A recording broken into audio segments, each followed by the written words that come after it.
Yeah, we're off. Hi, guys.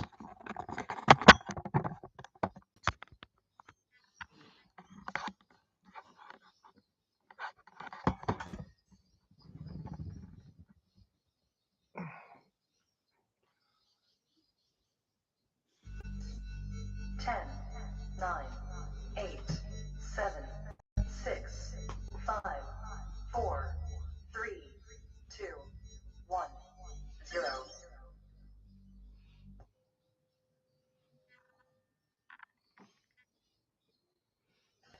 I don't have to tell you things are bad. Everybody knows things are bad. Hi, Diane. Hi, Bill. Good to see you guys. Everybody's out of work or scared of losing their job. The dollar buys a nickel's worth. Banks are going bust. Shopkeepers keep a gun under the counter. Punks are running wild in the street, and there's nobody anywhere who seems to know what to do, and there's no end to it. We know the air is unfit to breathe, and our food is unfit to eat. We sit watching our TVs while some local newscaster tells us that today we had 15 homicides and 63 violent crimes. If that's the way it's supposed to be, we know things are bad, worse than bad. They're crazy. It's like everything everywhere is going crazy, so we don't go out anymore. We sit in the house, and slowly the world we're living in is getting smaller, and all we say is, please, at least leave us alone in our living rooms. Let me have my toaster and my TV and my steel-belted radios, and I won't say anything. Just leave us alone. Well, I'm not going to leave you alone. I want you to get mad. I don't want you to protest. I don't want you to riot. I don't want you to write to your congressman because I wouldn't know what to tell you to write. I don't know what to do about the depression and the inflation and the Russians and the crime in the street. All I know is that first, you've got to get mad. You've got to say, I'm a human being. My life has value.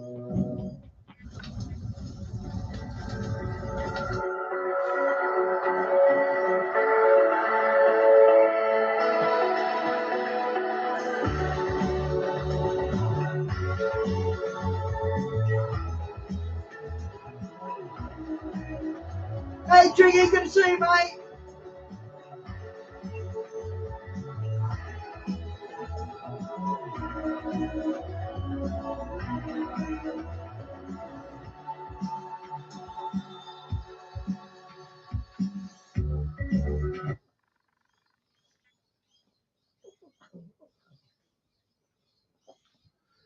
Good morning, good afternoon, good evening, everybody, and welcome to Global Watchman News. My name is Lori Swan. Hope you guys are all doing well. If you're in the live chat, we do this to keep it family friendly. There will be moderators in there to make sure that we stay within the terms of service put forth to us by the platform we're utilizing tonight. If you are Hey, Cactus, good to see you, mate. Hit that subscribe button, hit that bell, so you know when we go live. So it's not Wednesday night, but it is Thursday. Some things happened yesterday that I needed to postpone the show until tonight. So I do appreciate everybody who's been patient. But once again, we're welcoming back to the panel, Big John. Hey, Big John. It's your old pal back again, one more time on a Thursday.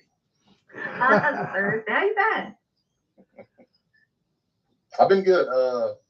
I've been good. A lot of people have been telling me what I think's going on, but I've been well than that. Good. And Ernie, how you feeling? I'm doing much better. Back is slowly but surely getting back to his original form. Thank you for holistic care and Most High God for allowing me to be able to sit with you guys tonight and be able to do God's work and be able to spread his message to people. Got a sermon planned for Sunday. It's going to be pretty timely. It's entitled Until It Rains. And nice. It's going to be based off of Genesis 7, when God flooded the earth. Very good. Can't wait to replay that next week. Awesome. Well, there's a lot going on in this world. I don't know if you guys have been aware of the things that are happening, but it's just it's so overwhelming. We've got train derailments all over the place. We've got trucks dumping out chemicals. We've got this thing in Palestine, Ohio, that is now officially good to see you, mate. Contaminated the Ohio River. So it's going to be spreading. It's just a mess. hopefully we can get some information out to you guys over on the Facebook page as that continues to unfold. But tonight we're going to talk about something that's quite interesting. I find this quite interesting topic. Talking about portals. A Colin Powell test. Stargates and doorways. And it says, we're going to play a quick video for you guys, but just to break it down a little bit, it says we have the word of a former Navy SEAL that describes portals. He says exist around the world, including Argentina, Australia, and Alaska, as well as the Middle East. These spots also show up on the Stargate map picture, and you're going to see that in the video. The map also says there are 12 Stargates around the world. He goes on to say the portals have been created with the help of aliens, which we know those are interdimensional creatures. And apparently these Stargates or portals are also in Sedona, Arizona, which is, they describe as a vortex. And I think, John, you mentioned that the other night when we were on talking about Sedona. Yes. So Sedona is a vortex believed to be a swirling center of energy that are conducive to healing, meditation, self-exploration. These are places where the earth seems especially alive with energy, and many people feel inspired, recharged, uplifted after visiting a vortex. So we are going to look at the map, and we're going to look at the video. And I believe he shows the map on the video. So we're going to start out with that. We'll be back when it's done. Thank you, AI. I had a good birthday party. And gateways can be found all over the world, though some of these doors may be much more than they appear on the surface. Throughout history, researchers have wondered if... Turn it. There may be... Are you seeing it scattered, or is it good for you guys? It seems good on our end, just has a green line that's shining through. It could be part of the video, though. No, hold on a second. Yeah, I'm gonna. Can you play it? My video card's definitely going out. Okay, give me 1 second here. There you go. Sorry guys, my video card's going out on my computer, and it scrambles. So for some reason it scrambles the videos now when I try to play them. While we are live, I don't have any problems any other time, but while we are live, I have a problem with it. So Arnie's going to pull that up for us, and we're going to watch that video. I do apologize. There we go. Antique doors and gateways can be found all over the world, though some of these doors may be much more than they appear on the surface. Throughout history, researchers have wondered if there may be portals to other dimensions scattered all around us. We found the locations of many ancient doorways that seem to serve no purpose, at least not in modern times. Though many theorists have begun to wonder if such doorways may have once been used by humans or giants as a way to travel through different dimensions, maybe even to other planets. Whatever the case may be, there's a lot about history that has yet to be discovered. Today, we'll be looking at several mysterious portals that may lead to another dimension. Before we get started, be sure to hit that like button and ring the notification bell for more videos.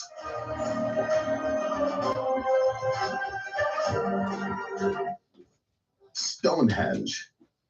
No video about ancient portals would be complete without talking about Stonehenge. This is one of the most famous places that people have speculated could have once been home to a mystical portal between worlds. Even though we've researched this monument for decades, there's still so much that we don't know about it. For one, we don't even know how it could have been built.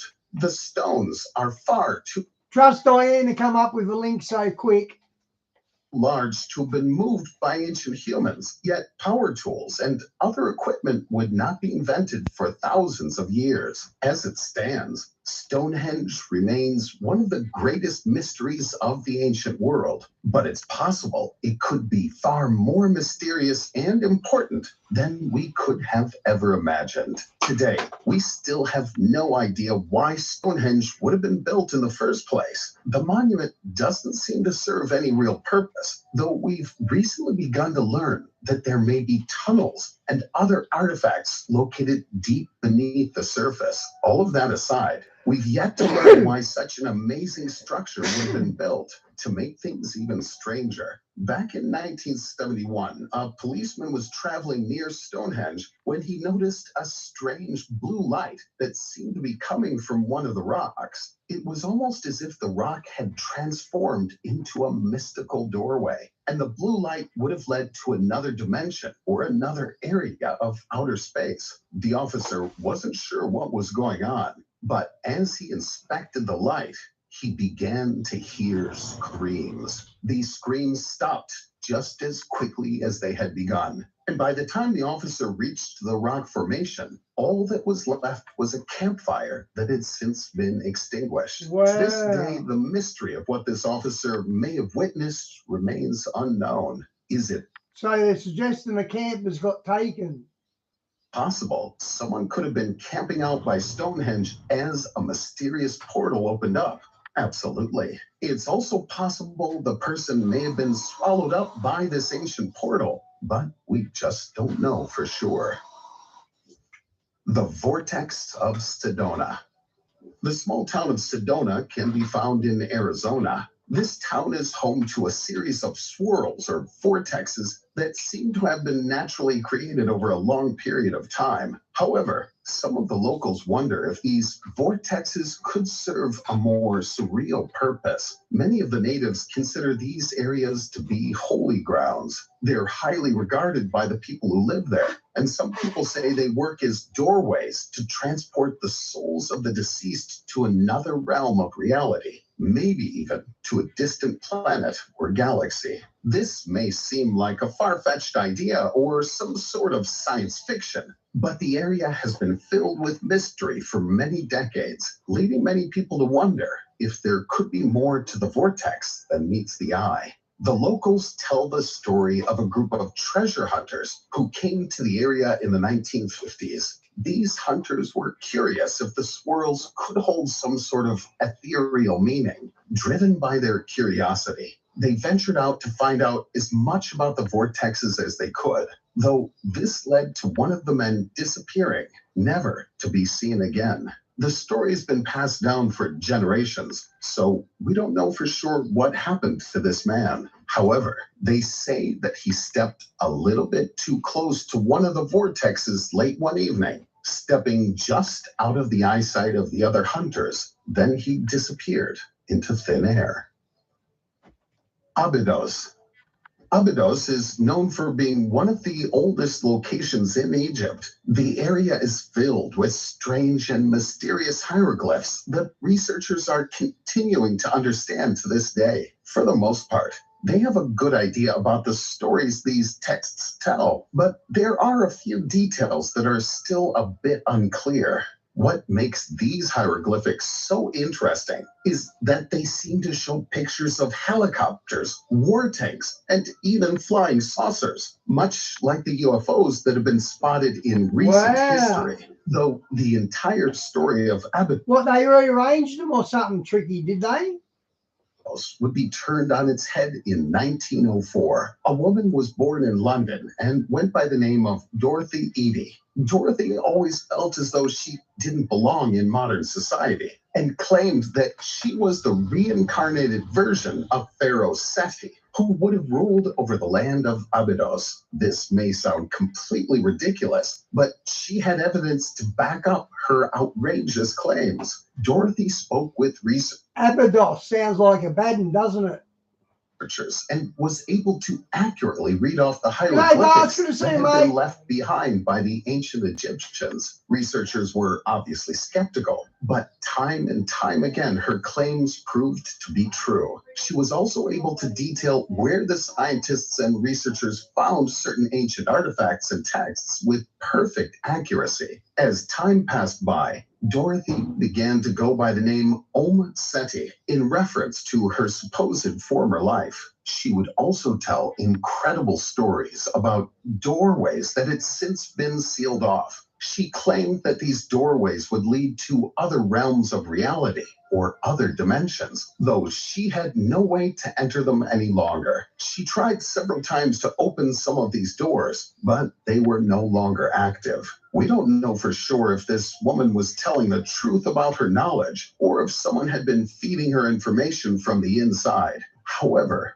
regardless, Dorothy's story has lived on and has become one of the strangest mysteries in the history of Abydos. The Stargate of Ranmasu Uyana.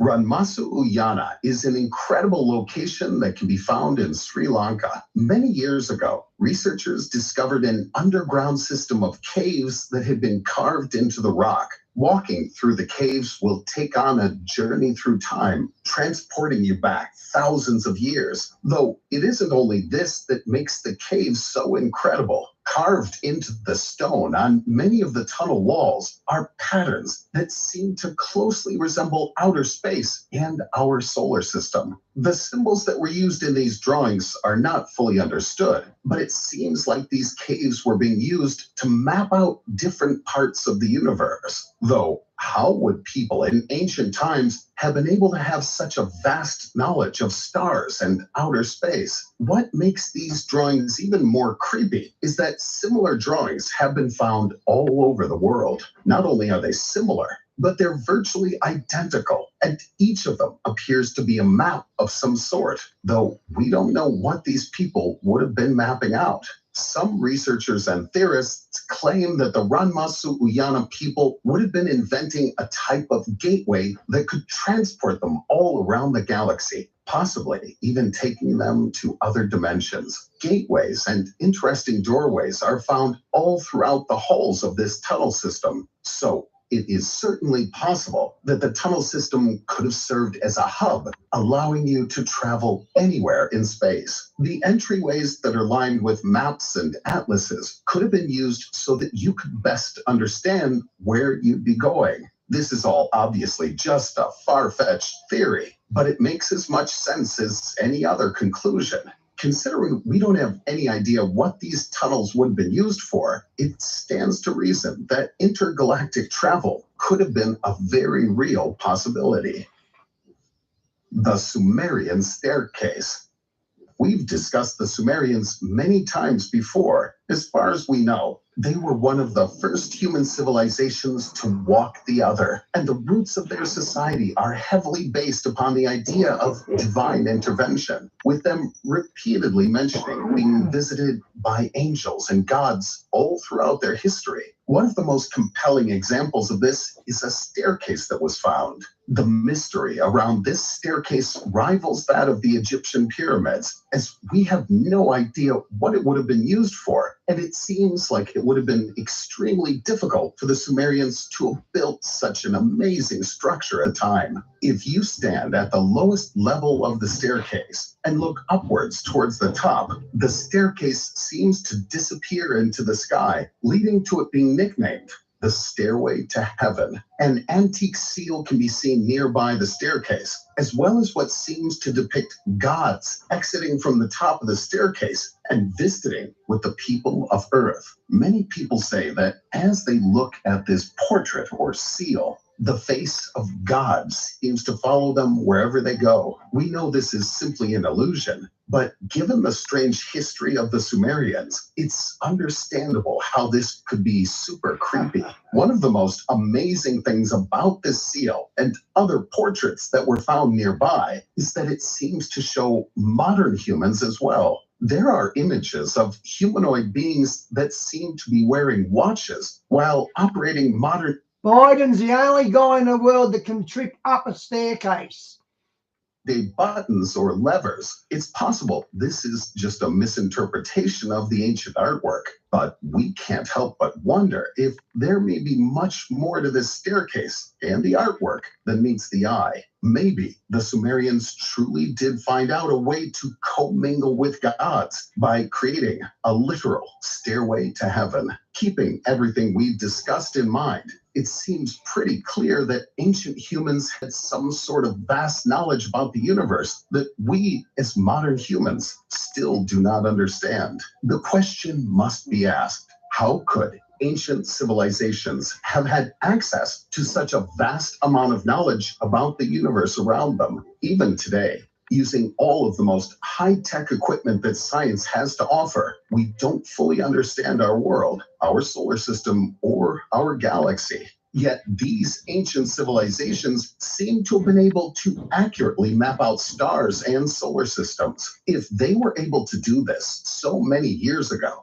is it really too much to consider that they may have had ways to travel to different planets or different realms of reality? At the moment, the best theory we have to understand how these people had such a large amount of knowledge is simply divine intervention. The Sumerians provide a lot of evidence for this, with them claiming many of their inventions were shared with them by gods or angels, though we don't have enough evidence to confirm these theories to be true. Whatever you believe, we all have to admit that there was something strange going on thousands of years ago that we still don't understand today. Whether it was gateways to a different reality, or simply some sort of advanced mapping system that led these people to create such interesting architecture, we may never know. Okay. Welcome to the panel, Trish. Hey, girl. Hey. Glad you could join us. Yeah, sorry I'm late. No worries at all. So we just watched. What's up, whatever? whatever. So we just watched a video that started talking about how, we have these different portals or these different stargates from around the world. And, and it talked a lot about the ancient technology that goes along with it. It's not out of the realm of possibility that this ancient knowledge has been hidden from us, just like the other ancient knowledges. Let's, Trish, you didn't have time, you didn't watch all the video, I don't think, but Big John did, and Ernie, what's your take on that? No, it's all good. I mentioned it in chat that humans do know about these portals. They know about all the artifacts. They know about all the hieroglyphs and know what they mean. It's just that they hide it from us to prevent us from knowing about it. All them artifacts and stuff like that. You can't tell me that a majority of those haven't been curated in the Smithsonian or in the Vatican. Oh yeah, definitely. What they try to put together now and show you they show you these hieroglyphs. Like I said before, the good stuff isn't shown because the good stuff anybody can go and translate that. It doesn't have to be any kind of special, philosopher or whoever studies hieroglyphs, because they're like what they really have, and it's like, wow, somebody made this yesterday, basically, with what they show. But all the places that it did show the video all have a special story, but every culture, the main thing is that every culture has Egyptian things, no matter where they come from. That's what all connects, and that's what they don't want you to know, is about how the Egyptian connection to everything. Right. Exactly. They Yeah, don't. but my thing is that we've talked about on numerous occasions about America being Egypt, and we discuss evidence to show that it is true.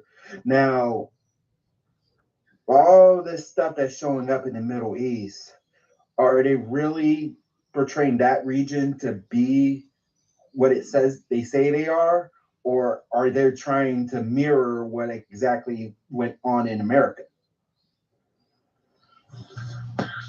Yeah, now the Egyptian thing literally comes from and Mark Antony and Cleopatra's son, Alexander Helios, they landed in California with like 50,000 ships, and then just kind of made their way down into South Texas, and then Mexico, and then of course crossed the Tennessee. That's why everything it's just mirrors Egypt in that aspect, because I think those aren't the original Egyptians. Those are an assimilated culture, of course, from Egypt. Now, when it was Pangea, so there's kind of like two different sides of the story.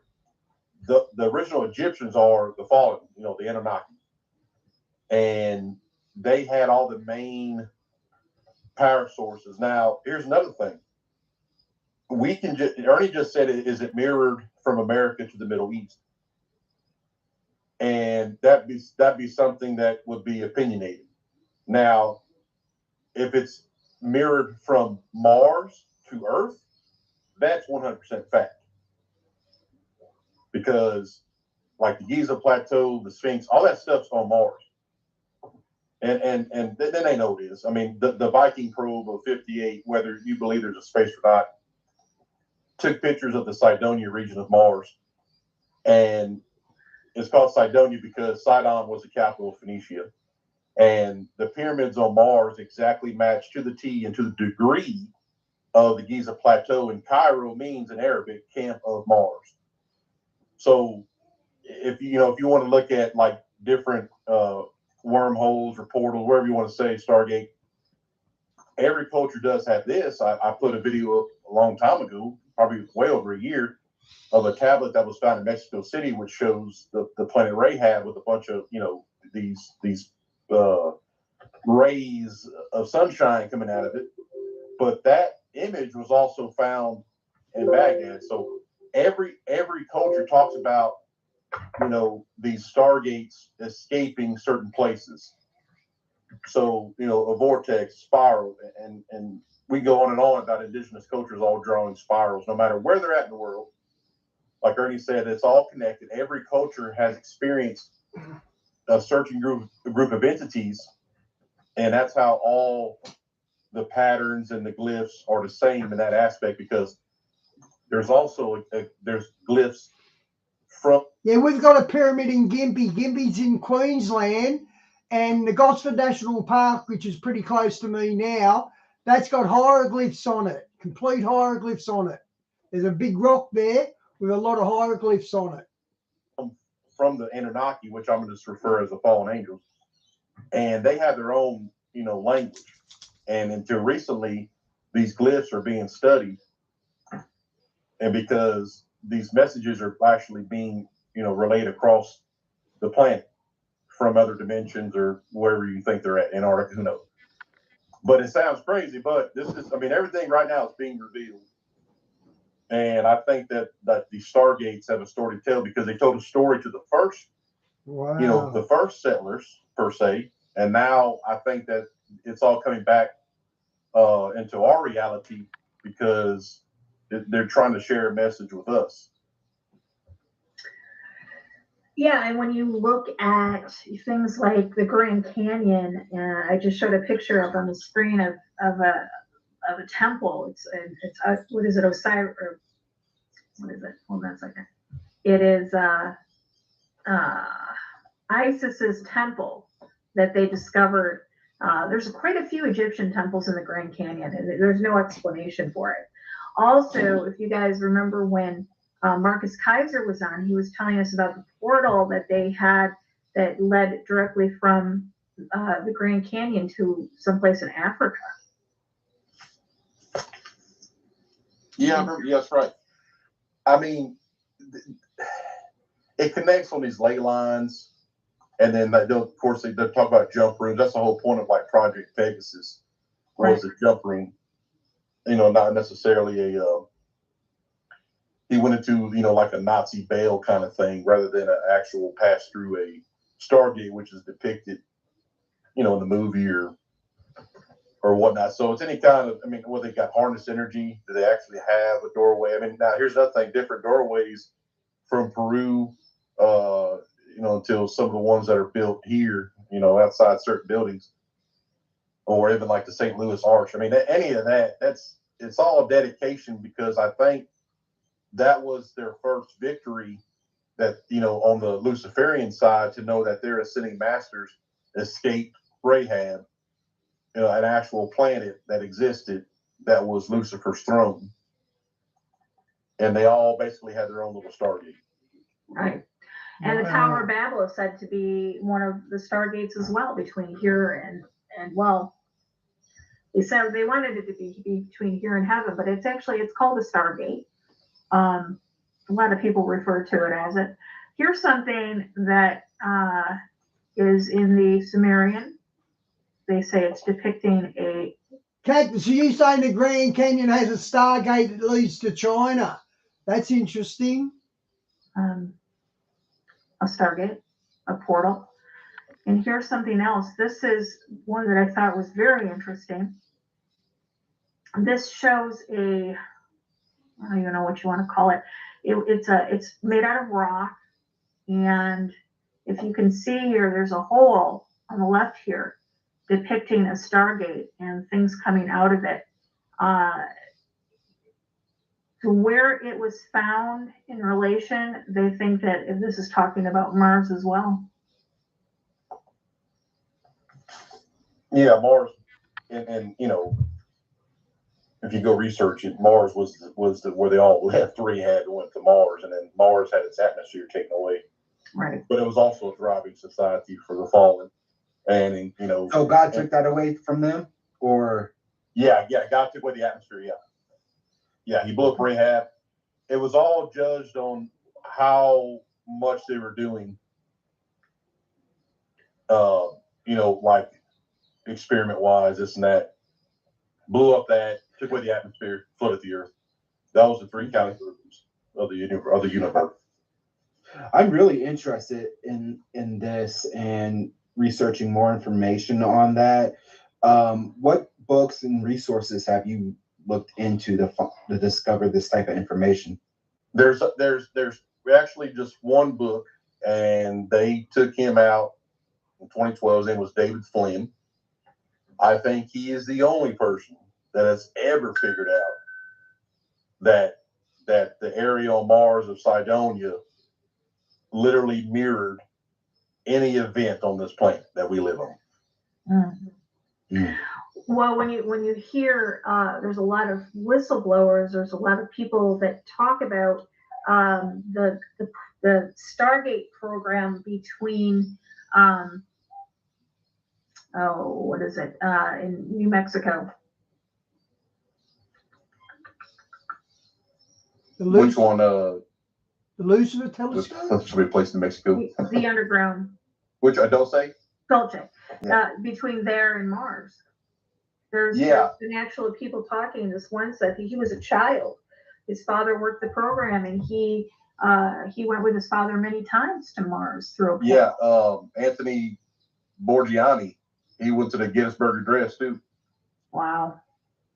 Yeah, that's another thing is actually it's Bassianjo who had mentioned there's a let me pull it up here.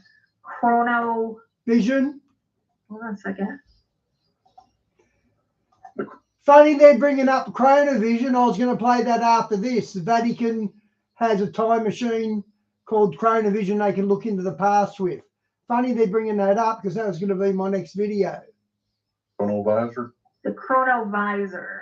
Did I pull it? I don't know if I got it or not. The Chronovisor is a... Has any of you guys ever watched Fringe? No, I haven't.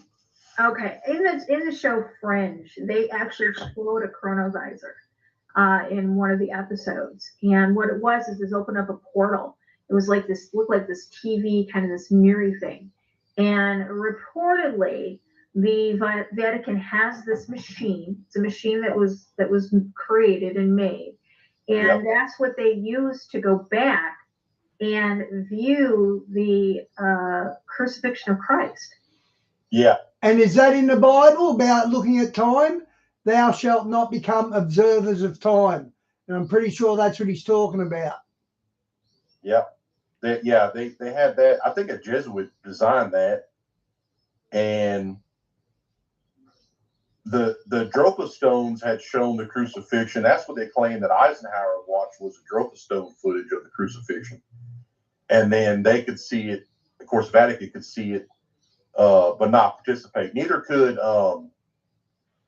they claim that the Nazis actually went back to the crucifixion, but couldn't do nothing about it. Couldn't do anything about it, right? Yeah, they can only view it. They were there, but it's just like a stamped place and time. If God is time, then they can't do nothing about it.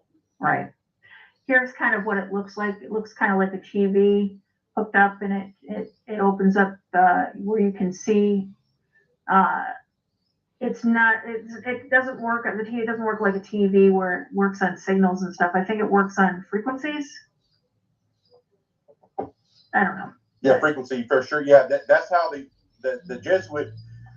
I had a whole thing about it. I got to find that thing, but I had it like written down. But when they made it, of course, it's frequency, because it literally, the frequency, like on the Dropa stones were like the first, RAM, the random access memory. Basically, it was like a computer, and they found those in Tibet.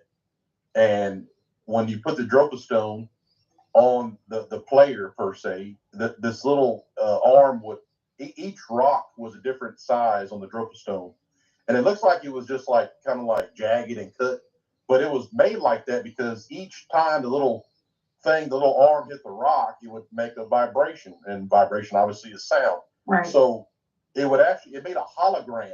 It would, when they would turn it fast, a hologram of the sounds would actually come together. The sound would make a hologram, and it was like whatever they filmed. Wasn't it kind of like, you remember the movie The Time Machine? You remember when he went to the future and he had that like little coin, and he spun it around and it started vibrating and making this sound, and all of a sudden this hologram came up and started talking to him? The talking rings in Time Machine, I remember them. Okay, the one they redid? Yeah. Yes, that's exactly it. Yeah.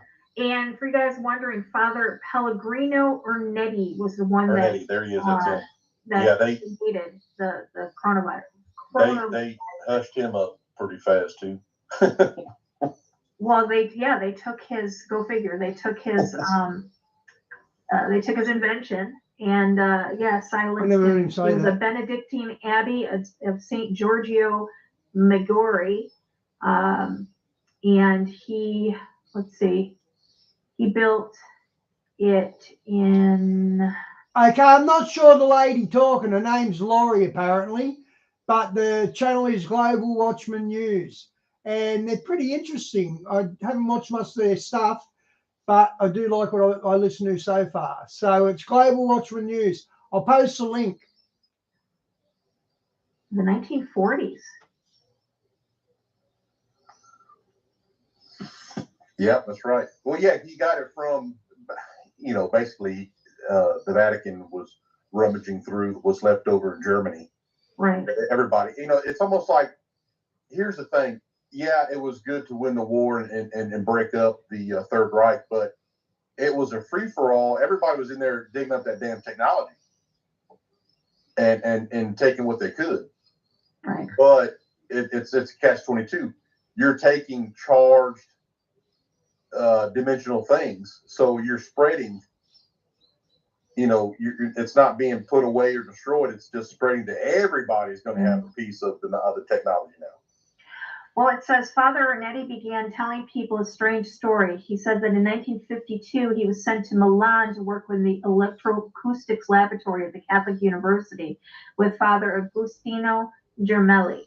On September 15th, 1952, Father Ernetti says he was working with Father Gemelli on a recording of Gregorian chants, but the tape recorder mic kept malfunctioning. Frustrated, he turned his head up and gestured to the sky, asking for his deceased father for help. A disembodied voice replied from the tape recorder that said, "Of course I shall help you. I'm always with you." And the voice shocked him. He recognized it and shook and broke into a sweat. He says he then, let's see. The machine started vibrating, and he saw his deceased Wow. father through it. And it said that he reportedly took the discovery directly to Pope Pius the 12th in Rome, and allegedly he put his hand on his shoulder and reassured him that you don't really need to worry about this. We got this. We'll take this from you. Don't worry. And so they took the machine from him. Yep. That's what happened. Wow. I was gonna say, I forgot about to say something about David Flynn. Now you have whistleblowers. The reason why I know David was, in fact, the real deal. I'm not saying nobody else is, but the reason why David had the fastest forming cancer of any human on the earth, and was given any time to talk, because David broke the code of Isaac Newton's Temple Codex. And he also, I was going to say about that book. It's called Sidonia, the Chronicles of Mars. Hey, Susan, good to see you. Book, just get ready, because that is exactly what happened. Exactly. To the T. And that's why they found David so dangerous, because he was the first one to unveil that in 1995 when he had a website called The Watchers. He was the original Nephilim on the internet. Wow. I will put the name of that book in the description for you guys to remind me to grab that from you again. Yeah, well, I definitely want to read that book. So, I mean, this is something that the government has been covering up since modern times, actually. I mean, they know about these things. They've been working on these things. They've actually put to use these portals or these doorways or stargates or whatever you want to call them. But of course, I mean, can you imagine if this would gotten out to the public? I mean, we'd have people running all over time, space, and, looking up everything. Yeah, no doubt. I think that's what made it so mad, different people, because you couldn't change anything. Right. But we still. Well, if you really think about it, God wouldn't allow that to happen anyways. Right. Look what he did to the Tower of Babel. Exactly. Yeah, I think it definitely was that when they opened up exactly to the second heaven, and they, says they could see him. He definitely, put a stop to that. I know that, when the Nazis would go different points in time, and they would talk about that they couldn't exactly do anything about it. It just like, it says in Corinthians that if they had known who that was, they wouldn't have crucified the Christ. Right. Right. Do you guys know who the dark journalist is? Daniel Lentz? You ever heard of him? Kind of rings a bell. His channel's called Dark Journalist. His name's Daniel. He did a series called the X Technology, the X series, and he talks about this secret space program. And the secret space program, and a lot of that black budget money goes to these Stargate or Stargate portal technology to stabilize them. And I think that's what what's going on when it comes to CERN. They have these, they are opening up these portals. The only problem is they can't stabilize it. When they started it in 2008, when they first started it up, they were opening up these portals, but they weren't using enough energy to stabilize them. And I think that's why we've seen them stop, redo the Satan magnets, and restart it up at a higher velocity, higher voltage. My question is, if they're working with Satan, and he has every knowledge imaginable to do these types of things, why are they taking so long to do it? Is this doing it by design, or to get people conditioned, or are they doing it because Satan's not revealing everything to them? I don't think Satan's revealing everything to them. I don't think Yeah. Okay, so say. Yeah, Susan, the chronovision, the looking glass. That's it. Say you're a villain. I've got a video on it after this finishes. Okay, let's use like a movie metaphor. Say you're a villain and you come to these people and you like, look, I have this technology, I can help you out. You're going Hey, to Johnny, quid good to pro see ya. quo. So I think that's what they're doing back and forth with one another. He gives them a little bit, they give him a little bit more. He gives them a little bit, they give him a little bit more. I don't think he's going to give them all the knowledge and the technology in one shot. Nah. Does that make sense? Right. But I mean, he knows his time is short, and He does. Yeah. he has to get this stuff up and running right away. But he needs to open that portal to release his angels. So what's taking him so long? I'm not saying I want it to happen, but I know it's supposed to happen. I don't think he's Because the restraint is still here. That's why it's not happening. got enough souls yet. I think he's greedy, and I think he wants to harvest more souls before he's ready for this to happen. That's probably I true think he's too. playing both sides of the fence because he has to use a pretty basic system to get everybody to be underneath one world government. You know what I mean? Like, how simple is it to make everybody have the same income or have everybody have the same, one world currency? That's like, you're just forcing somebody into a system, right? That's nothing like advanced about that. We live in a system right now where we use money of basically Cactus, sorry, you're it. Luciferians, anyways. Right. So to think that, yeah, he's giving technology, but it's only to confuse and bamboozle. But he's also using the basic principles of trying to herd humans into like, well, guess what? You can't have any food unless you have this. And it's like, that's easy. That any human can trick an animal, and he's tricking humans, to get into the trailer. And I definitely think it's like Ernie said, he has a short time, but he's playing both sides. And then, like, once everybody's corralled, then do you really expose, or do you do what the Bible says and the Antichrist leads, this culling per se?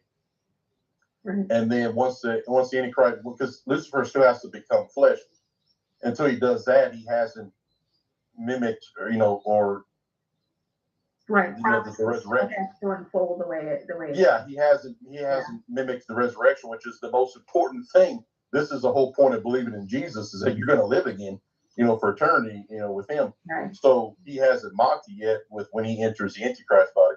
Right. But he's using such a simple tactic. Saw that. Well, they do have Gilgamesh's DNA, so.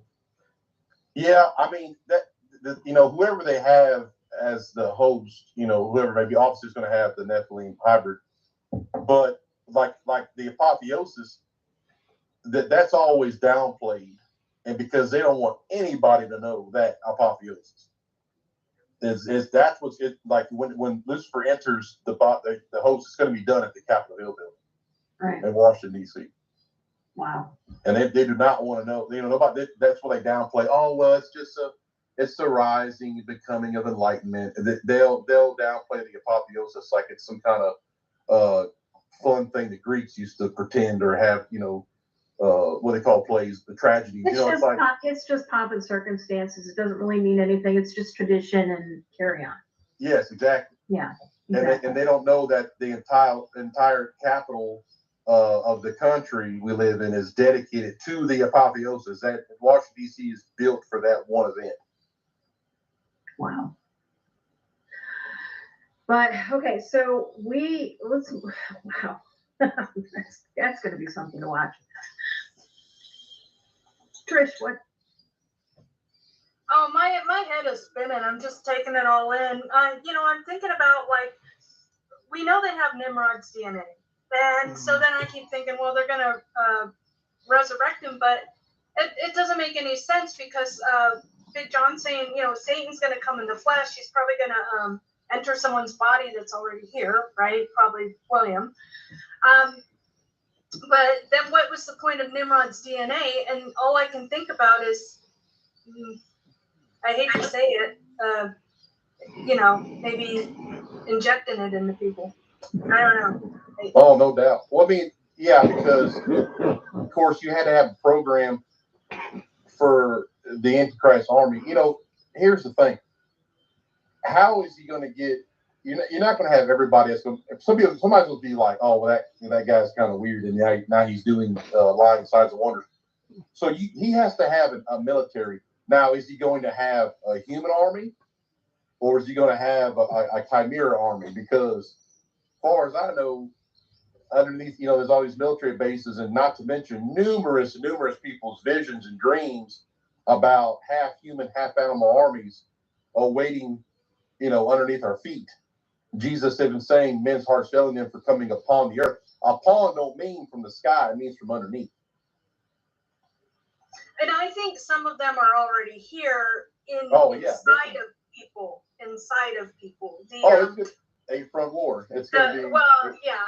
I think that's what's going on. I think that's why the politicians are so demonic, is they have been taken over by something else. Literally. I'm not just saying this. And I think that's what's happening to a lot of people too, because they're just going crazy, especially in the cities, I think a lot of people who had open doors, they've been taken over. I'm sorry, but they may not even be in there anymore. They're just like the movie Invasion of the Body Snatchers. Yeah, and they're just going to try to repeat. Shawnee, I think Revelation 12 on the 23rd of September 2017 was the time of sorrows, the beginning of the time of sorrows. God does things in 7-year cycles. So take that up to 2024. I reckon that's when tribulation will start next year. I think we're months away from it. And we won't be here in 2030 as well. I agree with you completely.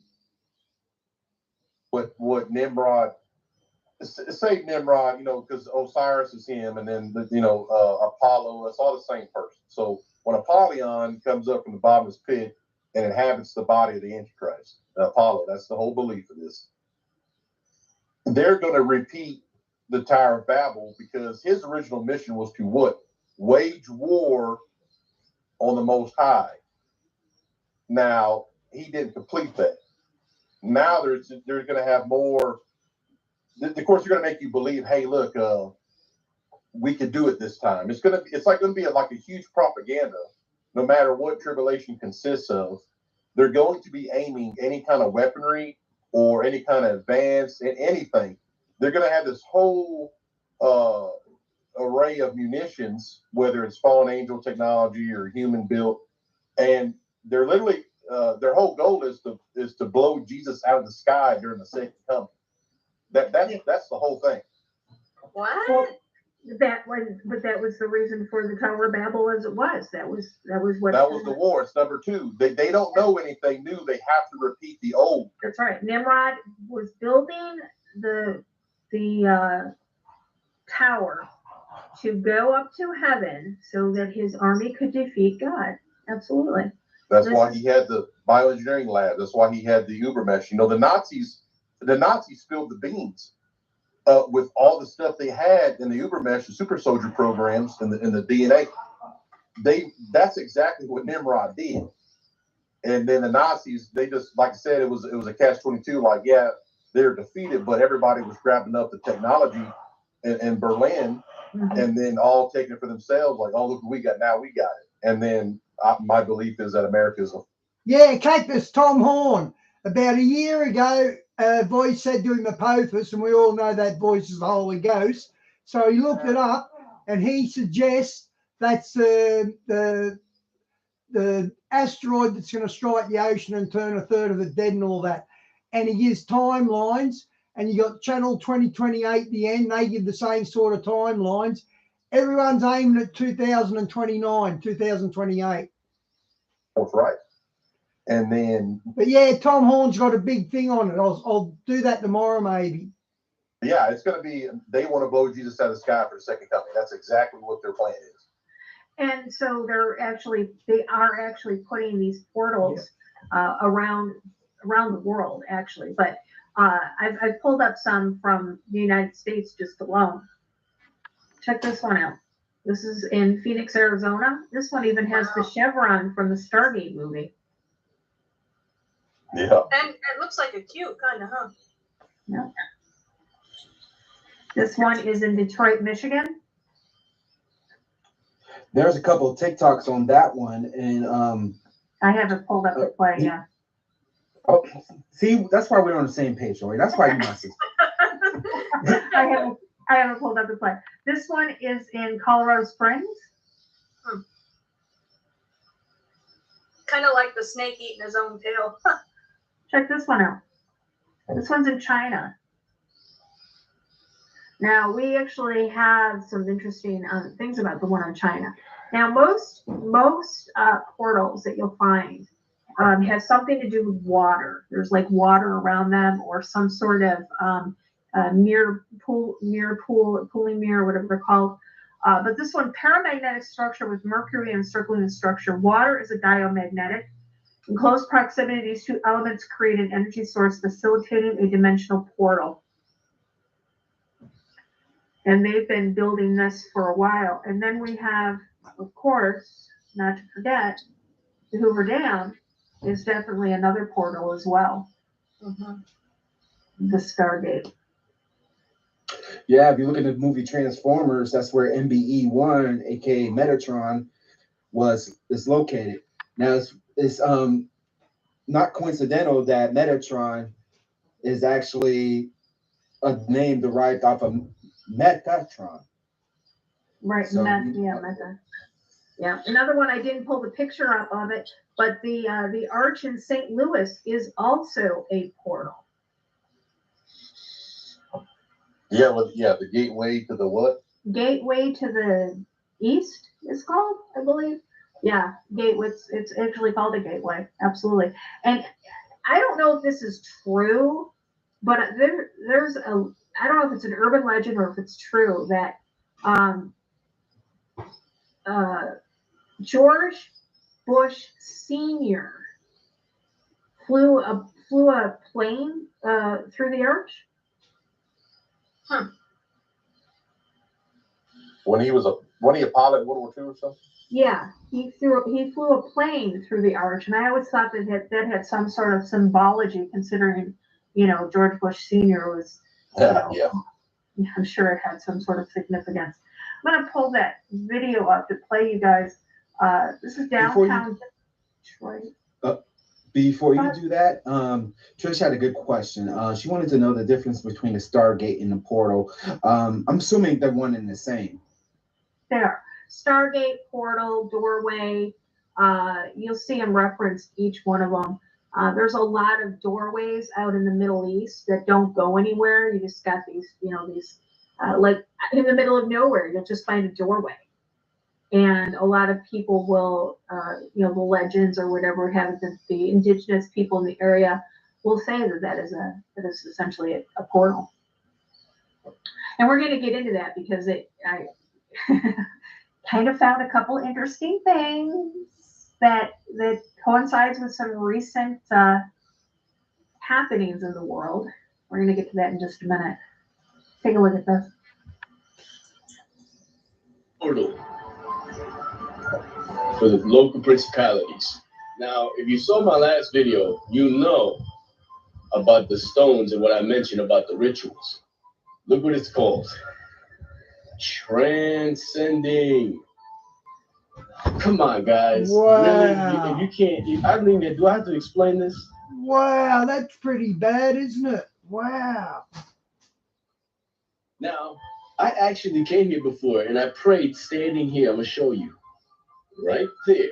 You know what happened? My feet started burning when I saw, because I was praying against this thing. But look, watch this. Look at this.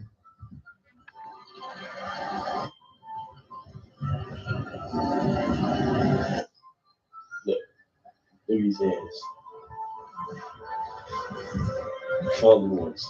The reason many of you are saying this guy is wrong, because one, you don't read your Bible, and two, you are blinded by the truth.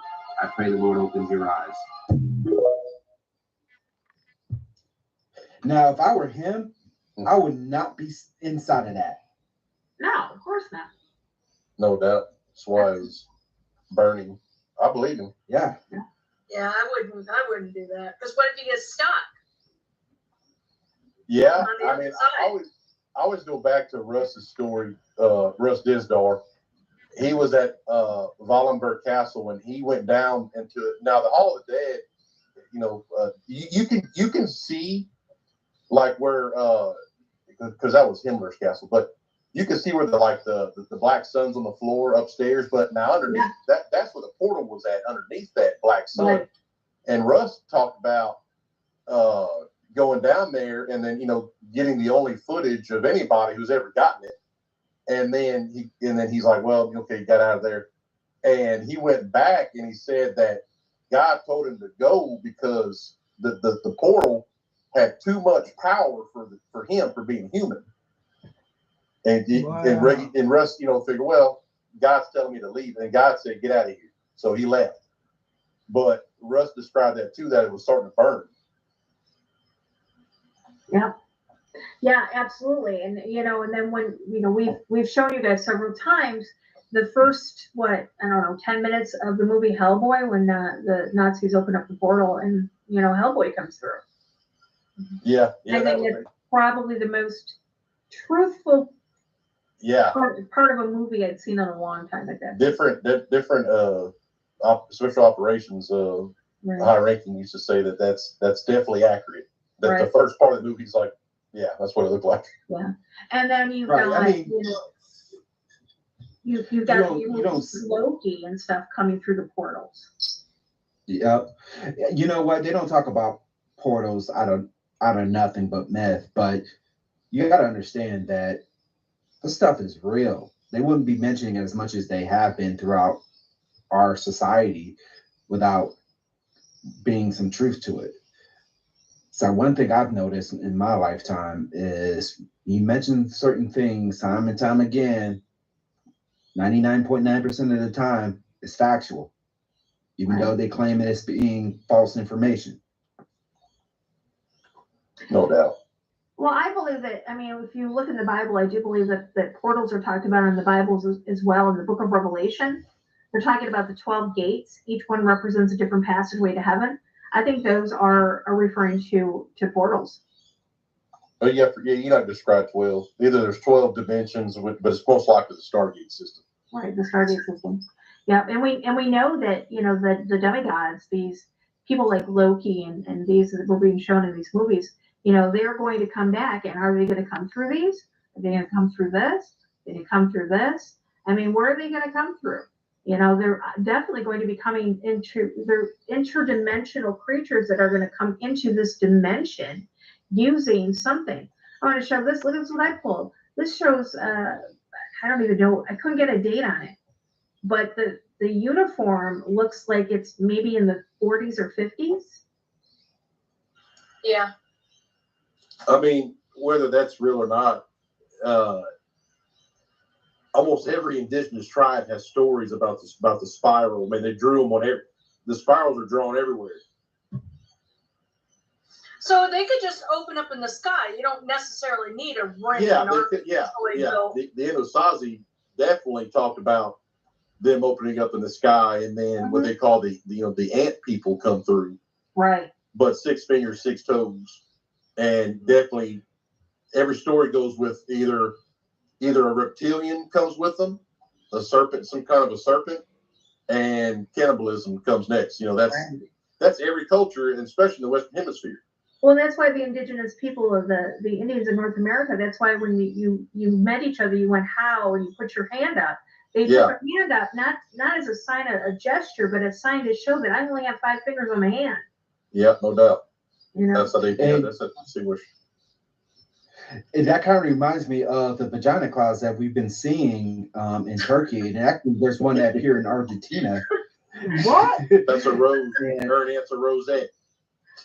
That's a vagina claw. People call it rosette. Some people call it a vagina. It just depends. The code name is Rosette. I never thought Rosette, I'd hear Ernie say vagina. Well, it's not swearing. But in all seriousness, though, I mean, we seen it in Turkey, we seen it in Argentina, and look what happened after that. Correct. Exactly. And speaking of Turkey, so look what I found. The Stargate gateway of Midas City, Turkey, connected to Mount Meru Stargate and the gateway in Peru. I'm not going to read this. I'm going to put that in the link in the description. I am going to read this next one, though. Okay, look, Glenn. Turkey's mysterious portal to the underworld. Guys, this is the BBC talking about this. The ancient city of Hierapolis has long hidden a poisonous secret in its mysterious gate to hell, but modern science has definitely uncovered the truth behind the Roman myths. So it goes on to talking about how there's look at these. There's doorways that they believe are portals. And when it talks about here the gate to hell, we talked about this earlier, I don't know, a few weeks ago when we were talking about Mount Hermon. Mount Hermon, being on the 33rd degree parallel, has the only 24/7 manned UN base on it. And right by there is the gate, one of the gates to hell. So if there are 12 gates to heaven in the Bible, there's got to be 12 gates to hell as well, correct? No doubt. Mm-hmm. But we know there's more than 12 portals total, so I mean, I guess the other ones just go to different places, not heaven or hell. Right. They could go into any other dimension. Are all those portals on ley lines as well? Most of them are, yes, because you've got things like Stonehenge and the pyramids, and in Egypt, and you get your pyramids in Peru and South America. They're all on ley lines. And when you look at it, Phoenix, Arizona is almost on the 33rd degree parallel. And this one always shocked me because, I mean, they even put the chevrons on it, like the movie Stargate. Hello? Was that the symbol they had to line up to make it work when that guy came in on the movie? I don't remember. Yeah, he had to line up the chevrons. They were the things that locked in along the outside, the chevrons like these, and they were shaped the same way these are. Yeah. And notice, like most all of these have some sort of things in front of, stones in front of it. There's stone in front of it on that one, stone in front of it on that one. Well, yeah, that's the thing. Remember, I guess maybe our first show when I told you that on a coin, or even like what they would call, like if you saw the Stargate that would summon Lucifer, and this is one that was taken out of Mexico City. It was a stone in front of the circle, and it looked like a pieces of a board game, but that little picture you showed, that was on that coin from Earth that had the upside down moon with the star on top. And then the Stargate that was found in Mexico City, it looks like you would think, oh, that thing can't do nothing. But that one that they found, they said it would exactly, Lucifer would show up because you can conduct business with him. Wow. And it had the stone. You had to put it was a little tower with a stone on top in front of the star. I'm going to find that picture of it. Okay. Yeah. I would like you to. That would be very interesting. I'll send it to you. It's in a locked email, but I'll send it to you. I'll screenshot. Okay. And like, there's a lot of stuff I have pulled up that I'm just going to put in the description area below for you guys. But there's a lot of talk. Here's one from Mysterious Universe. Talking about mysterious portals and stargates of the ancient world. And here's another, look at this doorway. And that's in Peru. Here's another one. This is in Bolivia.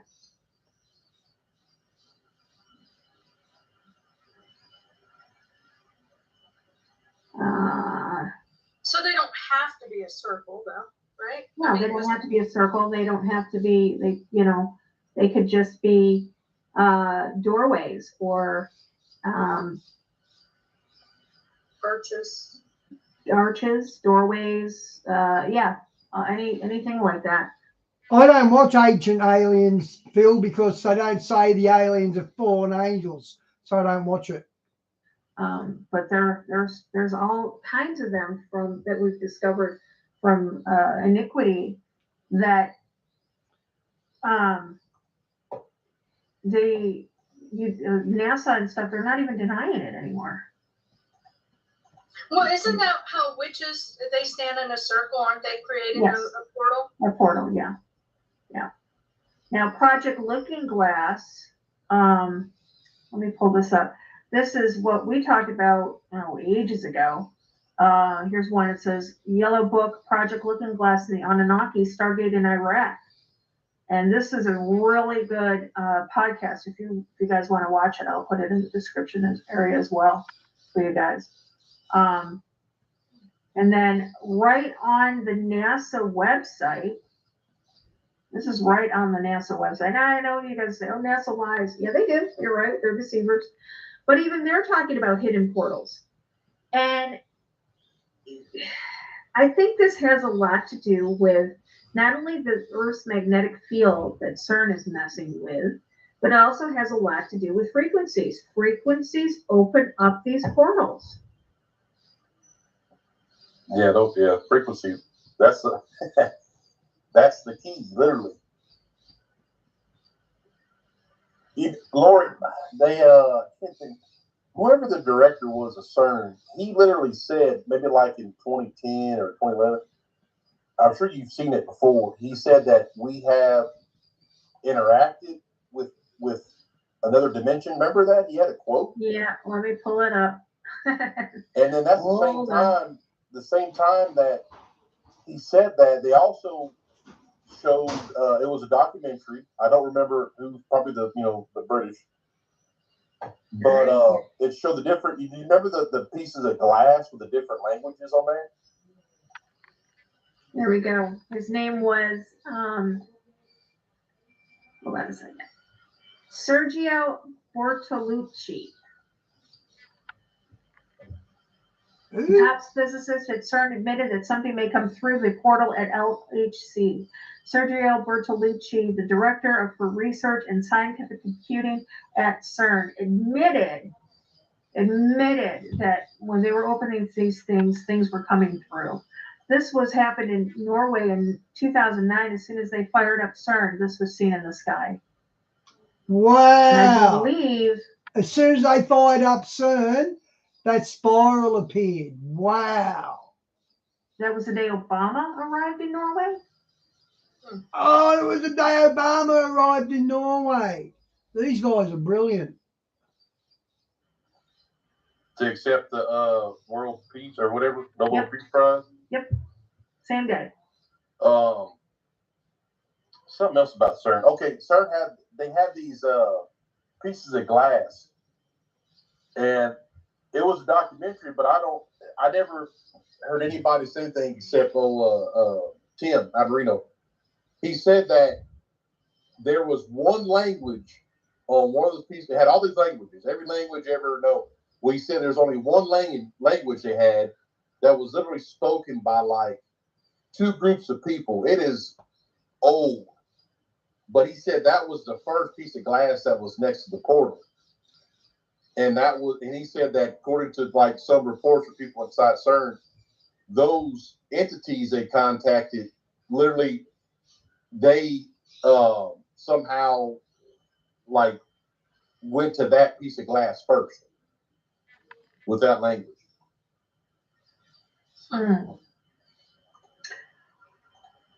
This is also probably worth noting, but CERN, you know that CERN is God Coronis, and there is an incantation to that God. It's this great God, and I'm not going to read it all. Open the door which has no key, the door of the stars where men come through thee. So I personally believe that they have the key, you know, in the book of Revelation where it says the angel comes down holding the key to the abyss. I think they think that through Coronos having this incantation, they can open up doors without the keys. They don't need the angel that's holding the key to come down to open up the abyss. They can do it on their own. I think they believe that. I believe they're letting things through. I don't believe it's the demons of the abyss, but I think they're letting other dimensional creatures coming through. CERN has already admitted to it. Oh yeah.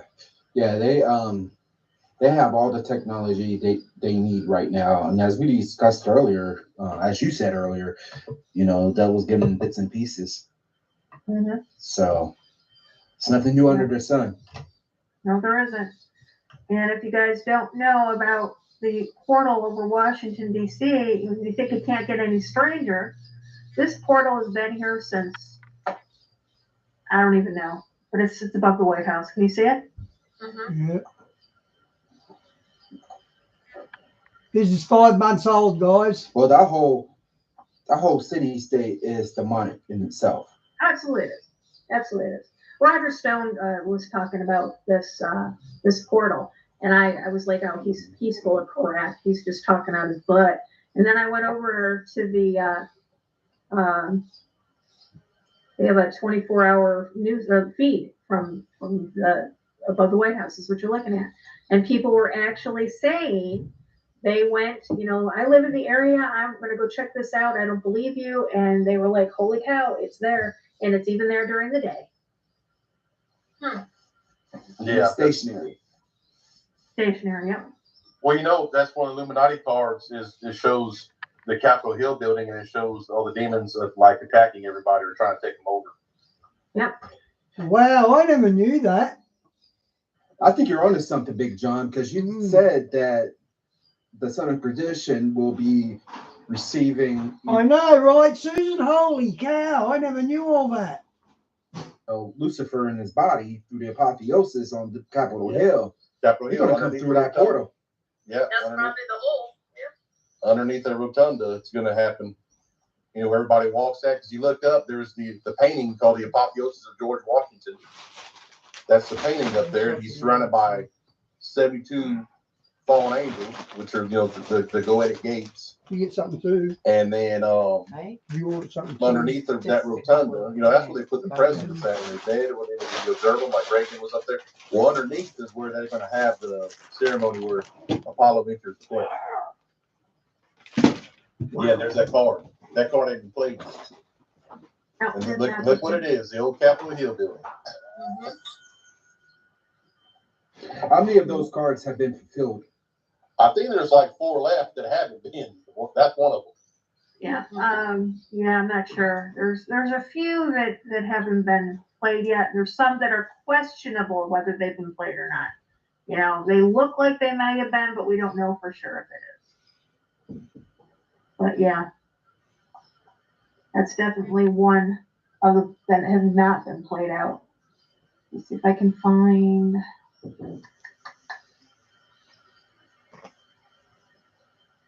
Here's another one that's quite interesting. Yeah, I saw that one, I think, on your wall, and I was wondering what that means. Yeah, tape runs out. I'm trying to read what that says. What does it say? When the rapture comes and it makes, they'll clean my cage. Now give me some more. Okay, Cactus, good night, mate. Good try. Too bad something went wrong. This card may be played immediately after any other plot is played.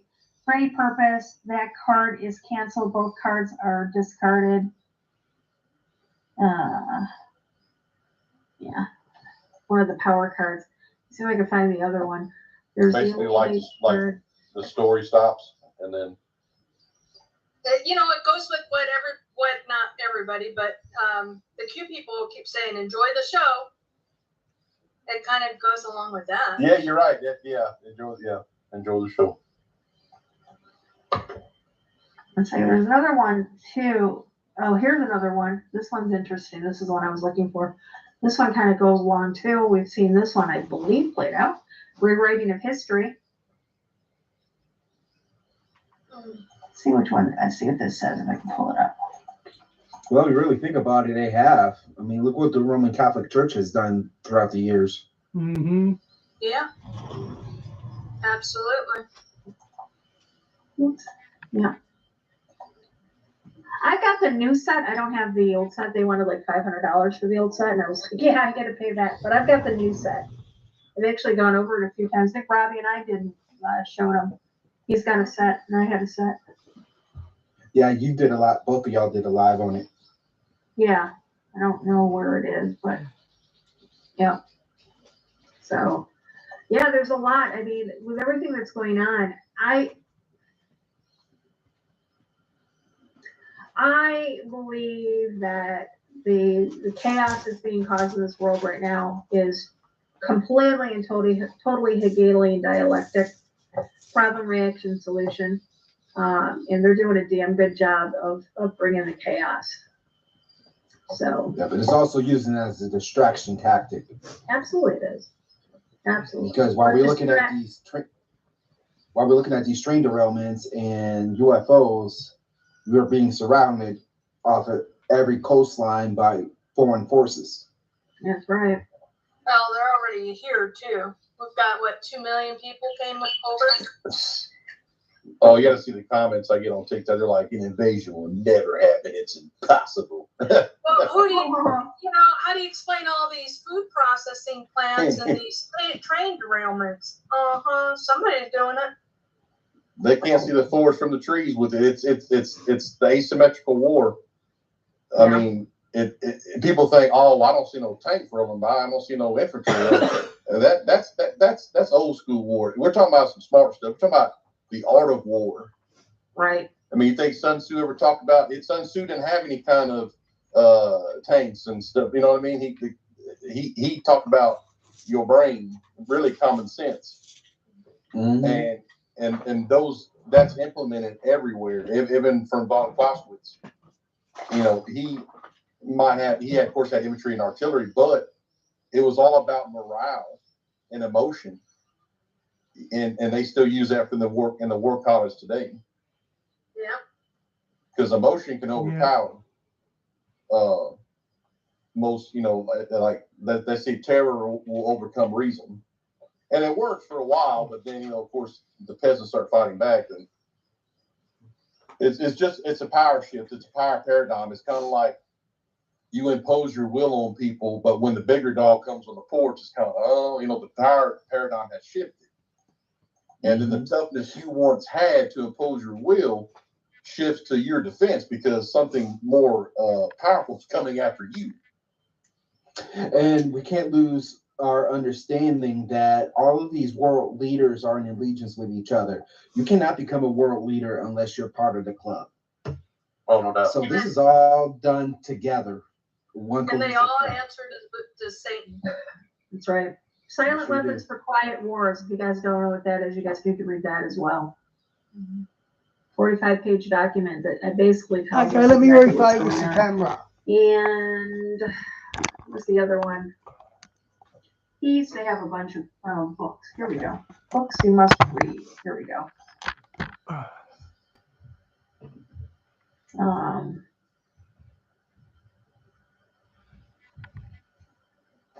Now we changed his website, but there's here we go. Here they are. Is that Howard Mina's website? Sure is. Yeah, I recognize it. Adam Weishaupt, he's got one, the Agenda 21. Where's Alice Bailey books, Manual of the Lodge, American Indian Freemasonry. Where's the other one? Is the David Flynn one in there? What's the name of it?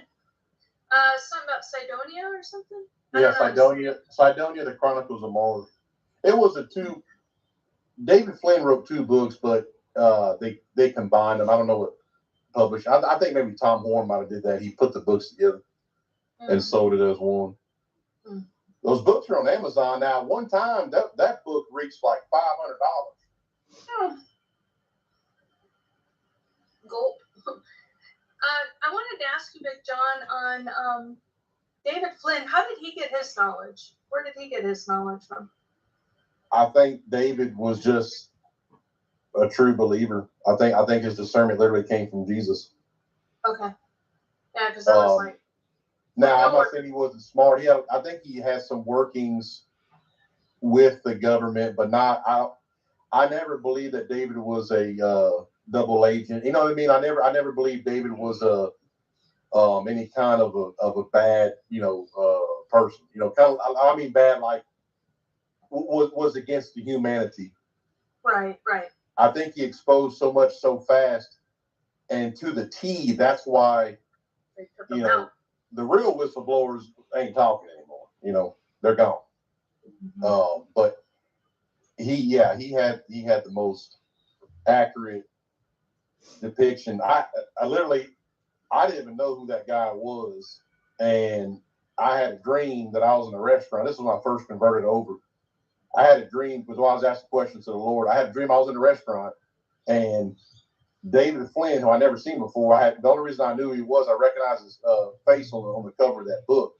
And he had a book in his hand, and if I can remember correctly, I always said it was George Pember's book of Earth's Earliest Ages. He had that book, and he's drinking a cup of coffee, and he's looking at me, and he's like, here it is. He handed me that book. And then later on, I heard either Quail or somebody mention him, and I said, that guy was drinking coffee, and he gave me George Pember's book. That's him. And then once I read David's book, I was like, okay, this is why this guy's not here. Because it's not even like that guy never reached for nothing. He didn't use any kind of gematria.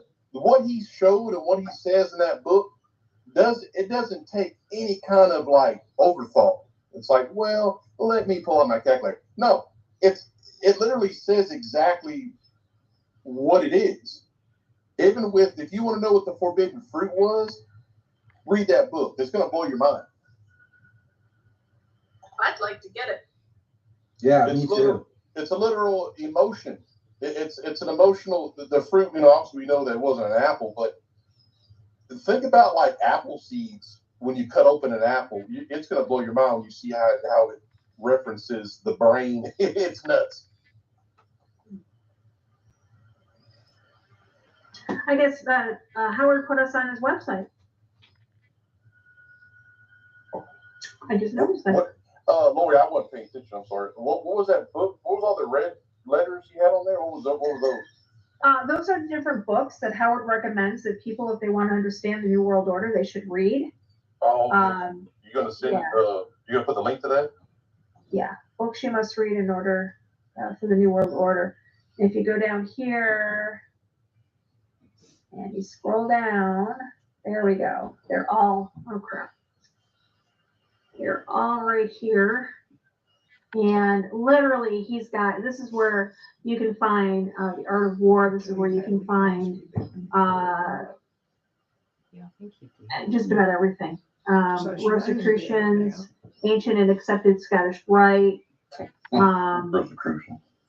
Manly P. Hall, he's got all of his. Brave New World by Huxley. The Freemasons, they tell me that they don't know anything. I know. I mean, if you come down here, he's literally got hundreds of books that, if you want to read it, you would click. Here's one, The Creature from Jekyll Island. If you click on it, it'll take you right to the document, and you can read it right from his website. I'll tell you one thing the Freemasons will never talk about. They'll never tell you why they have that inaugurate ritual every inauguration with the apotheosis, where they're trying to pull Apollo into the body of the president at literally down the road from the White House. At the Haredom, the Scottish Rite. They will never bring that up. They'll say, well, let me debunk you. They always debunk the same Albert Pike crap and the Manly P. Hall crap. they'll say, well, he wasn't talking about, that's they will not touch any Egyptian stuff or that ritual. But they're not allowed to though, because they hold the secrets of Solomon. That's exactly. That's why I get blocked by them, because I'm like, yeah, talk about it then. If it debunk it, they'll go block and block. That's why I laugh when you said they say they don't know nothing. Yeah, right. They're full of it, man. That's the first rule. There are a bunch of Rosicrucians. That's the first rule of Fight Club. You don't talk about Fight Club. Well, yeah. Well, that's I was just about to say that. They'll move around and try to. I see them all the time. They'll try to debunk because everybody's like, well, it says in Morals and Dogma, Lucifer, blah blah blah. Then they'll always debunk that. But it's like that's like information given, to the audience. That's not the the real magician show going on backstage. You know what I mean? They give you that, and they're like, well, I'll just debunk this, and it'll shut them up. But they'll never touch on the apotheosis fact. Never. But how can they ignore Albert Pike and Manly P. Hall? They both laid it out in black and white, and yet they still deny it. I've asked them many times. I'm like, so you're telling me that he was a liar? That Albert Pike was a liar? I mean, Albert Pike is your man. He's your guy. But you're telling me everything he wrote was a lie. So which is it? Either you worship him. I mean, because Albert Pike's writings are they're required reading for new initiates. Exactly. It's so funny. People say it's that the Albert Pike statue's still standing. They're not taking down their buddy. He's the worst Confederate general ever, but his statue's still standing. Isn't that weird? No, it didn't get ripped down. No, it's still there. No, they're not going to do it. They can't. Just like a lot of them who are Luciferians can't invoke the name of Jesus. They can't say it. They can't say it. It's not in their will to say it. They can't. Wow. Yeah, Charity. What is it? No, Richard says all presidential elections are held on leap year. Absolutely. That extra day is important to them. I didn't realize that. Here's the thing too. Okay, Abraham Lincoln was the highest ranking Rosicrucian, and Fritz knows that. Fritz Freemeyer knows that. Oh yeah. And I never knew Abraham Lincoln was a Rosicrucian. Wow.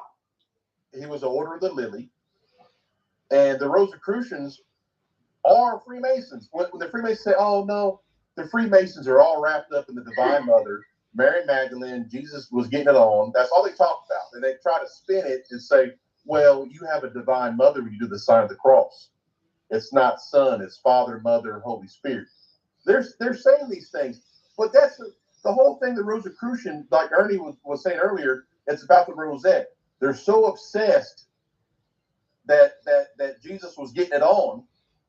Most of your hospitals in the South, especially in Louisiana, if you get off the elevators, there's a statue of the Virgin Mary per se holding what? A red rose. I will slap the hell out of that statue. That's not what that's Mary Magdalene. That's a little Latin thing. It's true. It's a little sex doll with a little holding a rose. That's nothing to do with anything with Jesus. That's why it's all true. If you see that little lady statue, that's not. She's holding a red rose every freaking time. Can't stand it. Isn't that his story? Yeah, is that his story? Yeah, it's the divine thing. I'm sorry to tell you, but that goes back to Ishtar. It's Egyptian. Mary Magdalene was a great story. I believe she literally did what any other human should do: repent and refrain, and that's it. Her and Jesus were not. It's not Mary's fault they've corrupted it. Getting it on. That did not happen. Why would the most powerful, the Son of God, the most powerful entity in the universe, who came to reverse what happened with the fallen angels and human women in Genesis 6, why did they do what they did? They wouldn't. Exactly. That's what I don't understand. I'm thinking the whole fact of the problem of the world is Genesis 6:4. And now you're telling me the Lord's like, oh, well, just forget about that. Hey, Mary, you're looking pretty good. It's bullshit. Mary, you're looking pretty good. I can't stand it. There's no way that somebody who has pulled most of these people in the chat or listening out of the abyss, I know it for a fact. The Lord did not mention anything to me. He did not say anything. What that occurred to any kind of a lust or anything human. He told me why I was wrong in my fallen humanity. You know, the spirit that I had of not believing, and put me in the bit. He just showed me. I can't name anybody I've ever heard any kind of conversion from where he's like, you know what, yeah, me and Mary Magdalene were doing this, but I'm here to save you from your sins. You know what I mean? Right. That's it's disgusting. And that's why I never believed it. Mm-hmm. That him and in human form, God changed my life. And all this stuff I've been through, and for people to say that he was just here doing that, and there's a bloodline, I'm like, I'll go to war with you. Mm-hmm. That is the love of the world, is at war with God, and I find that to be atrocious. Well, they have to take everything beautiful and good and turn it upside down. Everything. And you know what? When I say that, they'll say, "Oh, you're a male chauvinist pig." No. What about? I've always explained that in the Bible, Jesus did not give any social status to his mother, because for the purpose that he did not want her having status. Now he never even called her mom. He called her woman. Yeah. He addressed her as woman. When she approached Jesus at the wedding of Cana and told him that they were out of wine, will you help us? He said, he called her woman. He didn't call her mom. He didn't call her, nothing of endearment, because he didn't want her put up on that pedestal. He didn't want people to think that she was of importance. Now people are going to say that Jesus was a male chauvinist. Well, that works out for him. And here's the thing too. If people don't realize what a woman's worth is in Genesis 2:24 and 2:25, where she became created and then a wife, and she literally closes the gap of man between man and God. She sanctifies it, closes the gap, literally the purpose. So she's equal to, but yet nobody wants to recognize that. I'm talking about like people that are this either got purple hair or hardcore feminists. It's like, oh well, I'm not equal. Yeah, you are. Nobody's ever told you. Nobody's ever told you there is no war between man and woman. Well, that's the reason why the whole feminist movement was started in the 60s, was for that reason too. Yeah, submit. Even the submit, when Paul said submit to your husbands, it wasn't get them a beer. or make them a sandwich. Exactly. My husband and I has that same argument all the time. It's like, obey, woman. Yeah. Oh my God. That's the thing. That's the world's view on it, and the church has never said it.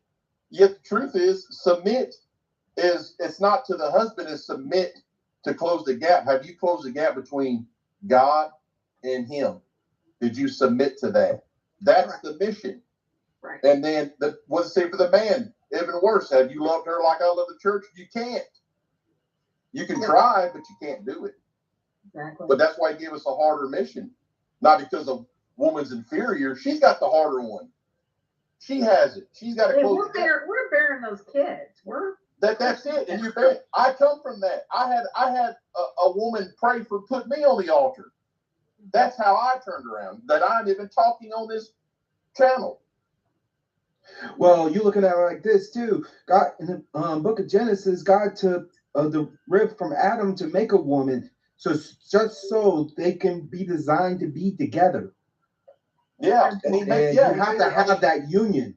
What did he tell him? Treat yourself. This is you. It had no kind of. They try to make the separation, because that's how Jesus even said it. They're going to try to separate everybody. My name, man and woman, nationalities. That's the only war that they can invoke on you. Mm-hmm. They even said it. The war starts in your house. That's how close the separation is with your own family. Winning. Guess what? I'll never forsake you. They are winning. Tricky. And 100%. they're doing a tremendous job at it. Even in the church, they're doing a tremendous. I would even say even more so in the church. It's a war of emotion. There's no kinetic fighting here. It's a war of emotion. It's easy. It's like if human emotion was not known after the fall of the garden, it's kind of like when Cain murdered Abel. He didn't know what anger was. He didn't know what jealousy was. He was told that. How can Adam and Eve tell their kids, hey, guess what? Don't be sad. They didn't know what sad was. No. They didn't know any of that. The emotions came it's like when you from the fall. When you have two babies and you put them together, one can be Caucasian. Of course, Adam and Eve knew what sad is. They got thrown out of the garden. Of course, they'd be sad. Maybe one could be a baby of color. They don't know hatred. They don't know racism. They don't know any of that. That's taught to them. 100%. It's part of the Watchers taught humans. It's all included. The drug use, the abortion, that all came from those entities. That's why I say Genesis 6:4 is what started all the shit.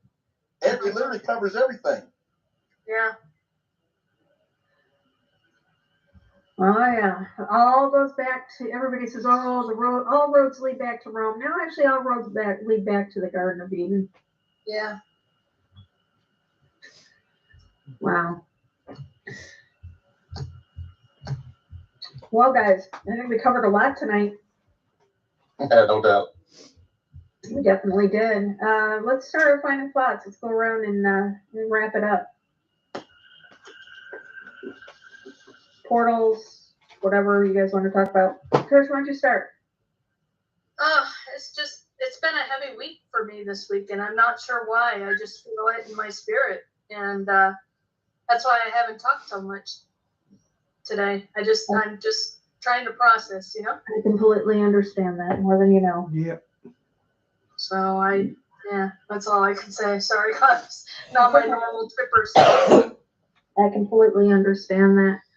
I do. John, final thoughts. And Trisha's right. It's everybody's thoughts now. Yeah. I'd say stay the course. There's probably a lot more things to be revealed before I believe in it. This is my opinion. People have asked this before here lately. Like, what's your opinion on take on this whole thing? I think it's asymmetrical war. I think it's a lining up kind of like Gray State, terror, genre, conditioning. But here's the thing. Stay the course. If you feel down, know that nothing can separate you from the love of Jesus. It's everything that pops in your head with worry, confusion, whatever. It's only okay, Phil, God bless, mate. War. So just stay the course. Know the Lord loves you. He says your mother and father will forsake you, but he'll receive you. That's true. I know it for a fact. And go about your lives. So don't, in other words, I always say, don't get to the fetal position and think that you're defeated and cry or all this other stuff. Hold your head up high, stay the course, and just watch. Be a watchman. Be an apostle. Everyone are those things. If you believe in Jesus, you are an apostle. Yeah. I'm gonna tell you that. Don't think that you're not. Don't think, well, I do this, and I'm gonna tell you, I'm a good person, but my walk, I'm probably not. But I know for a fact I can't be separated from the love of Jesus. Mm-hmm. I'm not a holy roller. I'm just a normal person. I'm a nobody. So just know that don't listen to me. You got discernment. Ask the Lord. Go Lord in prayer. But stay the course. Don't forget where you're from. And I'll see you again one more time. Nice. Ernie. We talked about many times on the show that the hearts of many will grow cold from the times at the end. Now, we're seeing this starting to manifest. A lot of people are getting discouraged. A lot of people are suffering emotional and spiritual trauma because of all the things they are seeing and hearing. Being at the cusp of World War III and all these quote unquote natural disasters that are occurring, as well as quote unquote accidents. We are in some perilous times, guys, and we need to continue to remain in the Word of God. Amen. Bible said those who call on the name of the Lord shall be saved, and we need to do that. We need to continue to do that. This is a test of our faith, and this is the patience of the saints. God says to come out of her, my people. We are in the end times. We're seeing our country fall apart right before our very eyes. We are doing exactly that. Watching the U.S. fall, thanks to Biden. Water's polluted. We've seen our airways becoming pretty much inhabitable to breathe. Our food is starting to grow bad from all of these chemicals and fires and stuff they put in our atmosphere. And it's all by design. These people that are in high power, they are in high power because of who they serve. And they don't serve the Most High. I mean, the book of Ephesians talks about it. We're not wrestling against flesh and blood, guys. We are dealing with principalities and rulers in dark places. And we must continue to recognize that and see that this is a spiritual battle for your soul. As mentioned here in this broadcast, we are basically at a war between the Most High God and Satan, as who is going to retrieve the souls the most. The devil is pulling out all the stops to deceive the nations just so he can pull them away from our Creator. We have to realize that our Creator is the one who formed us from dust. He transcends space, time, and matter. He is the one that is here to save the world. He wouldn't have came back in human form if he didn't love us so much. He loves you guys. For those who are listening right now and the people who are going to be listening later, reach in their soul and cry out for Jesus, because that is the only way that you're going to get out of this mess. Because if not only will you suffer a physical death, you will suffer a spiritual death. Put your faith, trust, and reliance on the Most High God. With that, I yield back. Amen. Wow. I don't even know where to, how do you follow that up? Goodness. Exactly. Exactly what Ernie said. So guys, we're going to take a week break. I'm gonna do exactly what Ernie said. Okay, that was rather interesting. I enjoyed that. Here you go, the Vatican's chronovision. Same Everybody's channel. out of work or scared of losing their job. The dollar buys a nickel's worth. Banks are going bust. Shopkeepers keep a gun under the counter. Punks are running wild in the street, and there's nobody anywhere who seems to know what to do, and there's no end to it. We know the air is unfit to breathe, and our food is unfit to eat. We sit watching our TVs while some local newscaster tells us that today we had 15 homicides and 63 violent crimes, as if that's the way it's supposed to be. We know things are bad, worse than bad.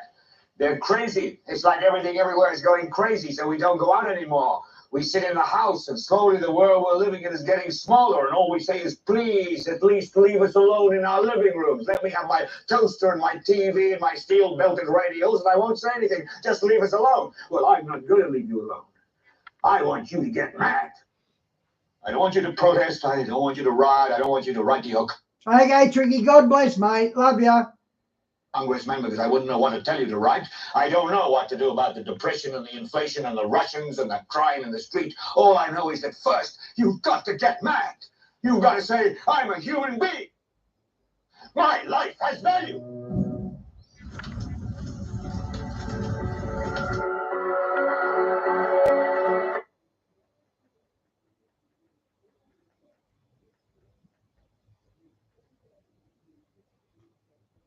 No more worlds to conquer. What went on in the Duke of Wellington's tent as he ordered the final charge which stopped Napoleon? Was Cleopatra really as attractive as they say that day she met Julius Caesar? Of course, we can read all about these historical events on the pages of many books, or see their reenactments through film, but we can't actually experience them firsthand. We can't see and hear the vivid details for ourselves without the fog of historical translation. Or can we? Deep within the hidden halls and chambers of the Vatican, some believe there lies a device that allows exactly that, a way to view the past firsthand. Just a conspiracy theory? Perhaps. Yet modern science is beginning to explore unconventional ways the past can be recorded and viewed, moving beyond the confines of time and space as they do. And what they are finding is astonishing. Could the ability to view the past for ourselves be a technological possibility sometime in the near future? Or perhaps it is already a possibility, one known about not only by the Vatican, but by some of the greatest thinkers of our time. Before we continue, we'd like to thank ExpressVPN for sponsoring this video. No way. ExpressVPN is the #1 VPN provider on the market, providing the best security and the trial, crucifixion. These were the shocking words of Father Pellegrino Ernetti at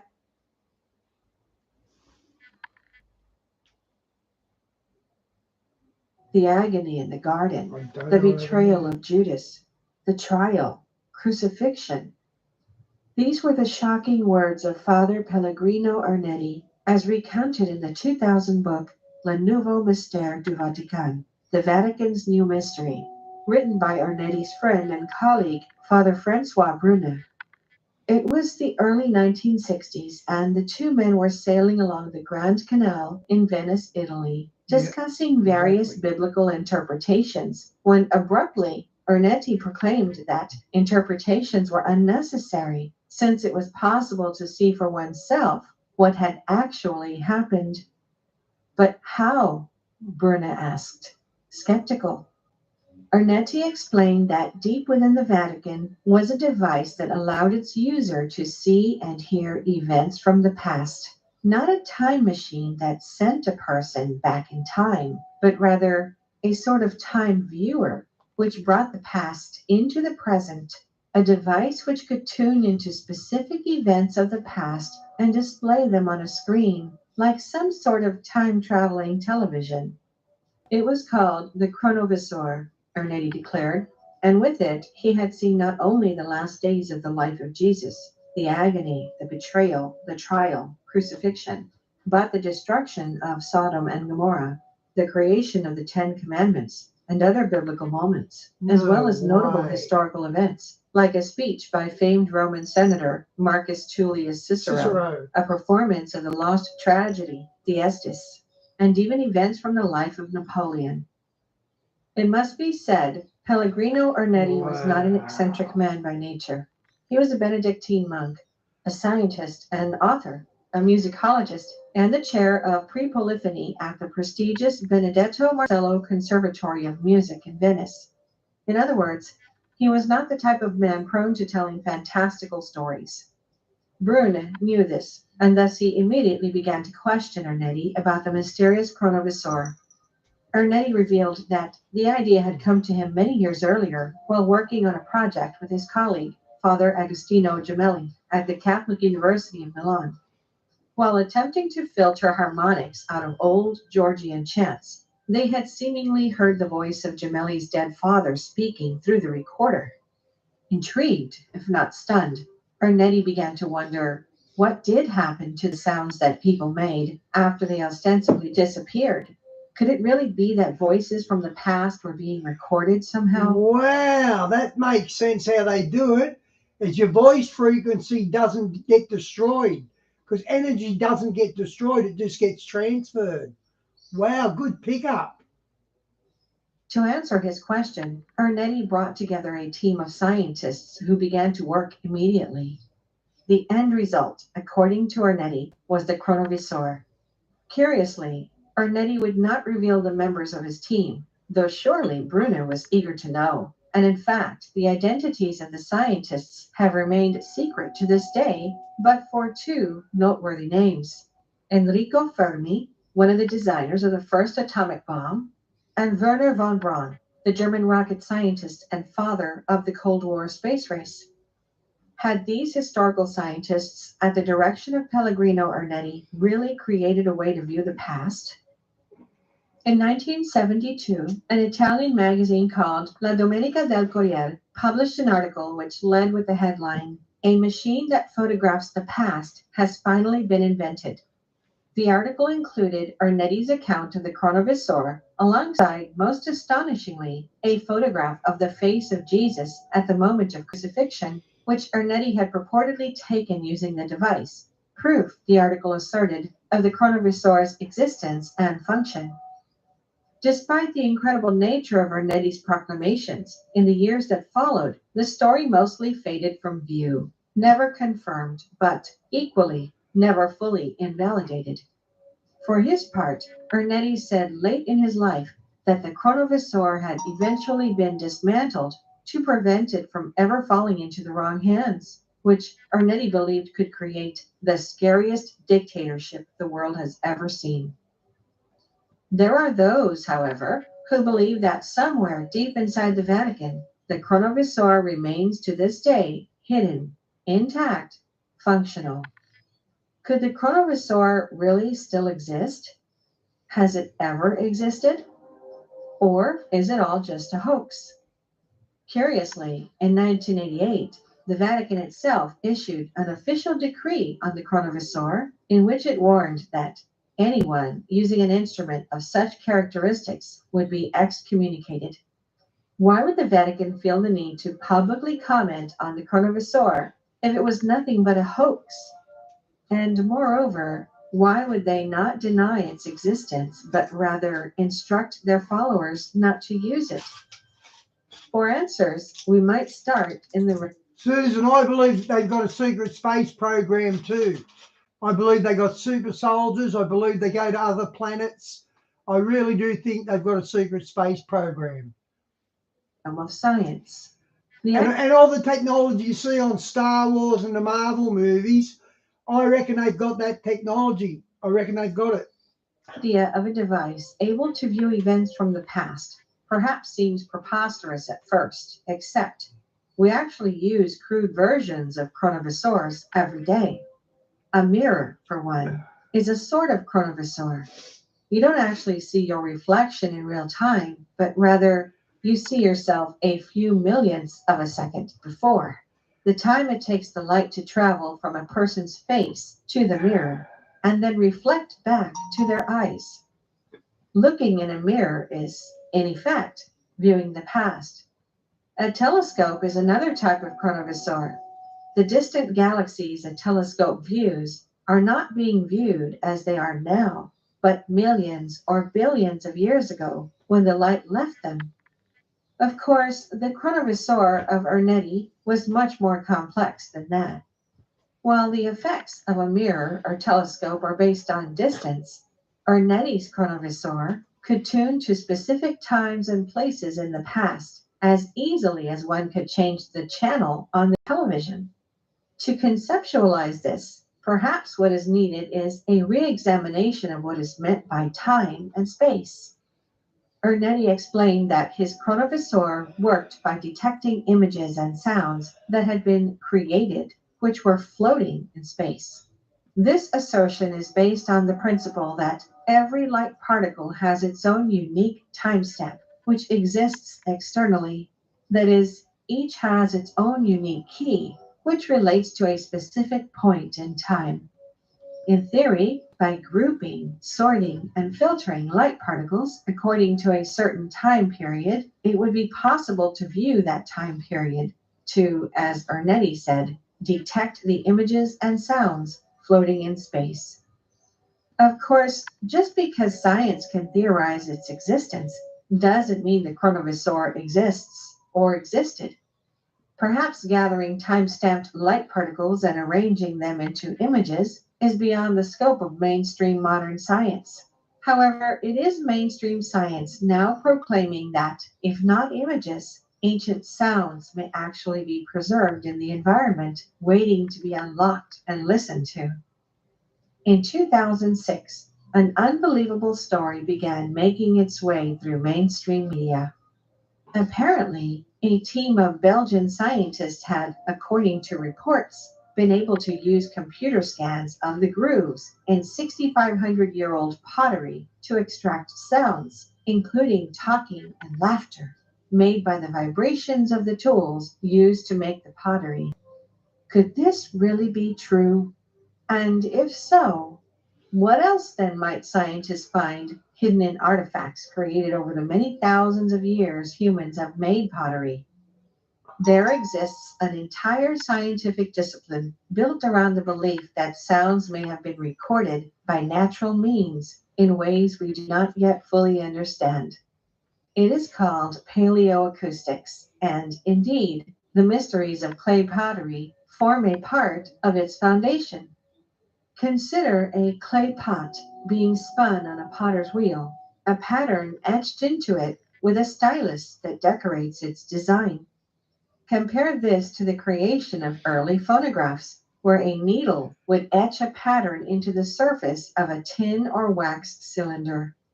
How phonographs worked was that the needle would pick up sound waves and engrave the vibrations on the cylinder. When a needle passed through the grooves a second time, the effect would reverse itself. Sound waves traveling not from the needle to the surface, but from the surface to the needle, playing back the Wow. recorded sound. According to the theories of paleoacoustics, a clay pot would work much in the same way, with the pot acting as the recording medium and the stylus as the needle. In theory, sound vibrations moving through the stylus would be etched in the grooves of the pot, just waiting to be played back like a phonograph. This was an idea elucidated in the 1960s by Richard G. Woodbridge and David Jones, two of the early modern practitioners of paleoacoustics. As Jones described, a trowel, like any flat plate, must vibrate in response to sound. Thus, drawn over the wet surface by the singing plasterer, it must emboss a gramophone type recording of his song in the plaster. Once the surface is dry, it may be played back. But in fact, paleoacoustics has been around for much longer than that, since the theory that some sort of immemorial record exists in the environment just waiting to be unlocked was first postulated in the 19th century by Charles Babbage, who incidentally was also the first to propose the concept of a programmable computer. As he eloquently illuminated in his seminal presentation on the permanent impression of our words and actions on the globe we inhabit, the pulsations of the air, once set in motion by the human voice, cease not to exist with the sounds to which they gave rise. Strong and audible as they may be in the immediate neighborhood of the speaker, and at the immediate moment of utterance, their quickly attenuated force soon becomes inaudible to human ears. The motions they have impressed on the particles of one portion of our atmosphere are communicated to constantly increasing numbers, but the total quantity of motion measured in the same direction receives no addition. Each atom loses as much as it gives, and regains again from other atoms a portion of those motions in which they in turn give up. The waves of air thus raised perambulate the earth and ocean surface, and in less than 20 hours, every atom of its atmosphere takes up the altered movement due to that infinitesimal portion of the primitive motion which has been conveyed to it through countless channels, and which must continue to influence its path throughout its future existence.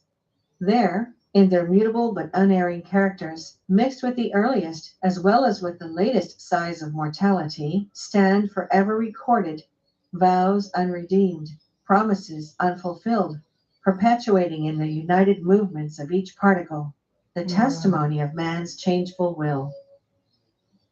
In other words, every sound ever made is out there, just floating in space. Babbage was right about the computer. Was he right about this too? And I think he's right. I think every sound is out there somewhere. as ahead of his age as Babbage was, it was not until modern times that mainstream science began attempting to put the theories of paleoacoustics into practice, to try, as it were, to successfully recover ancient sounds. So, some scientists are examining 3,000-year-old Greek pottery, searching for sound vibrations carved into the glaze by the potter's tools. Others have recreated the song of a 165 million year old insect using fossil remains and a computer in what the Smithsonian called a landmark in paleoacoustics. Wow. Elsewhere, there is the work of Patrick Feaster, who has coined the term paleospectrophony to describe his practice of converting visual representations of sound, music, speech, and rhythm into audio. From diagrams of the singing of Russian peasants to sound spectrograms from the National Academy of Sciences and the FBI, Feaster has found a way to play mute images which recorded sound graphically in much the same way as a computer plays an MP3 file. In doing so, he has challenged ideas about what sound recordings are. Simply, every day, science learns more about the hidden history in our environment and how we might hear or view it. As it does, one might wonder if the Vatican had, in Okay, Susan, good night. It was good to see you again. its chronovisor, a more advanced version of what mainstream science is only starting to scratch the surface of. But then, what type of technology is more advanced than mainstream modern science? Of the team of 12 scientists alleged to have been assembled by Pellegrino Ornetti to construct the Vatican's chronovisor, the names of only 2 have ever been released. But look closer at one of these 2 in particular, the infamous Werner von Braun. Von Braun was a Nazi scientist, one of the stars working on Hitler's Wunderwaffe projects. These Wunderwaffe, or miracle weapons, were said to include attempts at stealth fighters, acoustic cannons, anti-gravity technology, and perhaps even time travel. Some accounts even said scientists like von Braun were working on a way to create a window into the past.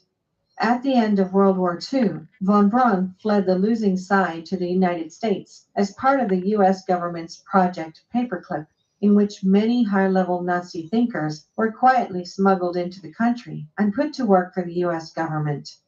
There, von Braun became an esteemed NASA scientist, the father of U.S. rocketry, and a key player in the space race. Is it possible that another project he continued to work on while in the United States was a window into the past?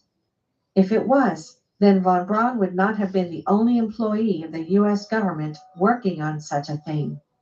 Concealed within the archives on the website of the CIA, there exists an exceedingly strange document. It describes an experiment the CIA conducted in 1984, providing a seemingly unedited transcript which descends into the bizarre. First, according to the transcript, the subject of the experiment is given a sealed envelope and instructed not to open it. Whomever is conducting the experiment then begins to give the subject instructions, directing him to investigate different random coordinates while providing no other information as to what these coordinates Hey, mean. it was good to see you. As they do, the subject describes the incredible things he sees. An obelisk like the Washington Monument, rounded bottom carved channels like roadbeds, a series of pyramids. Inside these pyramids, the subject describes coming across what he calls an ancient people. They're dying. It's past their time or age, he exclaims. As the experiment draws to an end, the subject is instructed to open the envelope he was given at the beginning. Inside, written on a 3x5-inch card, is the following: the planet Mars. Time of interest, approximately 1 million years BC. Titled Mars Exploration, May 22, 1984, it appears the document recounts an actual attempt by the CIA to use what is called astral projection in order to visit the planet Mars 1 million years in the past. What the subject had been describing then were the vestiges of an ancient Martian civilization. We even have a video of the now found remnants of pyramids and obelisks on Mars, just as the subject described in 1984, together with a mysterious face resembling the face of the Great Sphinx. The link to the video will be in the comments below. I don't think the face looks like the Great Sphinx at all. Sound bizarre, but for the CIA, it was decidedly not. In fact, the experiment was part of what was known as Project Stargate, an operation in which the CIA tested the possibility of all types of paranormal powers. Publicly available documents reveal the project's focus on psychoenergetics, defined as the mental processes by which the individual perceives, communicates with, and/or perturbs characteristics of a designed target, person, or event, remote in space and/or time from that individual.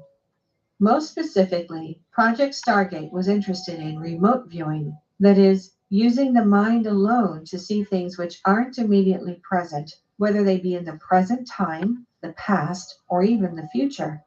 Bizarre as they may be, there is no doubt the CIA was looking hard at these things. The only question is, how far do they get? It all started with a man named Andrew Basciago, a Seattle attorney who came forward in the mid-2000s with the claim that he had been a part of a secret U.S. government operation known as Project Pegasus. According to Basciago, he had been recruited as a child into the project, which was experimenting with highly advanced technologies like teleportation and holographic time travel, sending children like him to different planets and times in history. As for his own experiences, Basciago described watching Abraham Lincoln's Gettysburg Address and being in attendance at Ford's Theater the night of his assassination. He had visited, he said, George Washington's battlefield tent during the Revolutionary War, and even gone back to see Jesus. One might note the similarity of these claims to Ornetti's description of his use of the chronovisor. Were Basciago and Ornetti's accounts similar because they were using the same fundamental technology?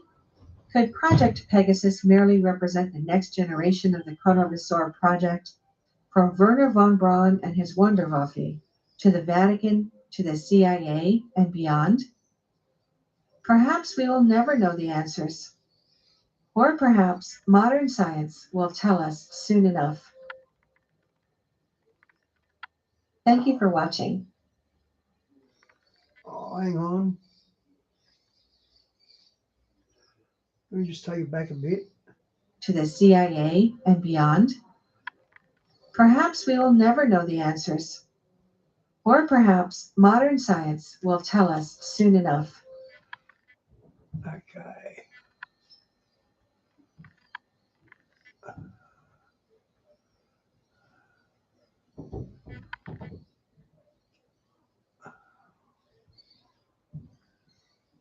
Discover Puglia. Actually,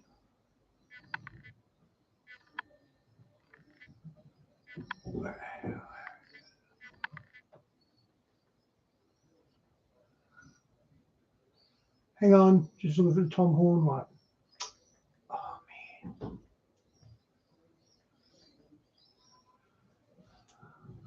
man. Okay, Tom Horn and Apophis.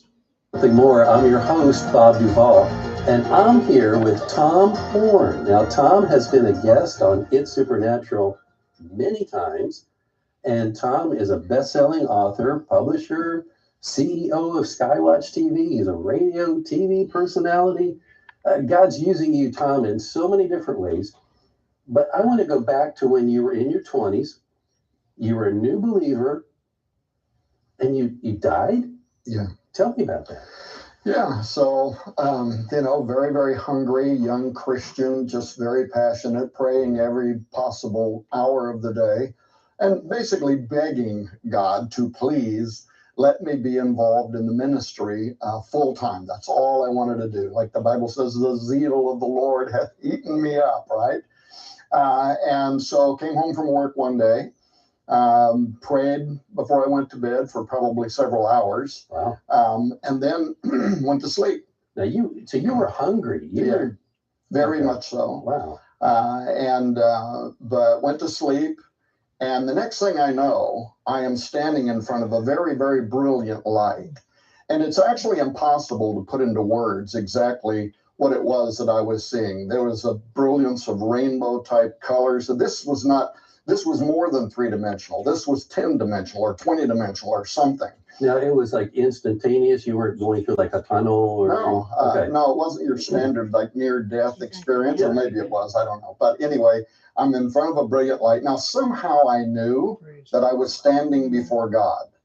I also somehow knew that he had told me some things and he had shown me some things. And in fact, part of what I never get into is I also knew that a scroll had rolled out in front of me and things were playing out on this, like I was seeing the future. But yeah, Shawnee, I'm not big on It's Supernatural with Sid Roth either, but I do trust Tom Horn. So, yeah, I agree with you on Sid Roth's It's Supernatural, though. then all of a sudden, he tells me, you have to go back now and you're not going to remember. So that's crazy, though. It's like he brings you up there, he shows you all these things, and then he said, you're going to forget, you're not going to remember this stuff? Oh, why? Well, I didn't know until later. I learned later why that was the case. But the last thing I recall is me saying, please don't let me forget. Don't let me forget. It's too wonderful. Don't let me forget.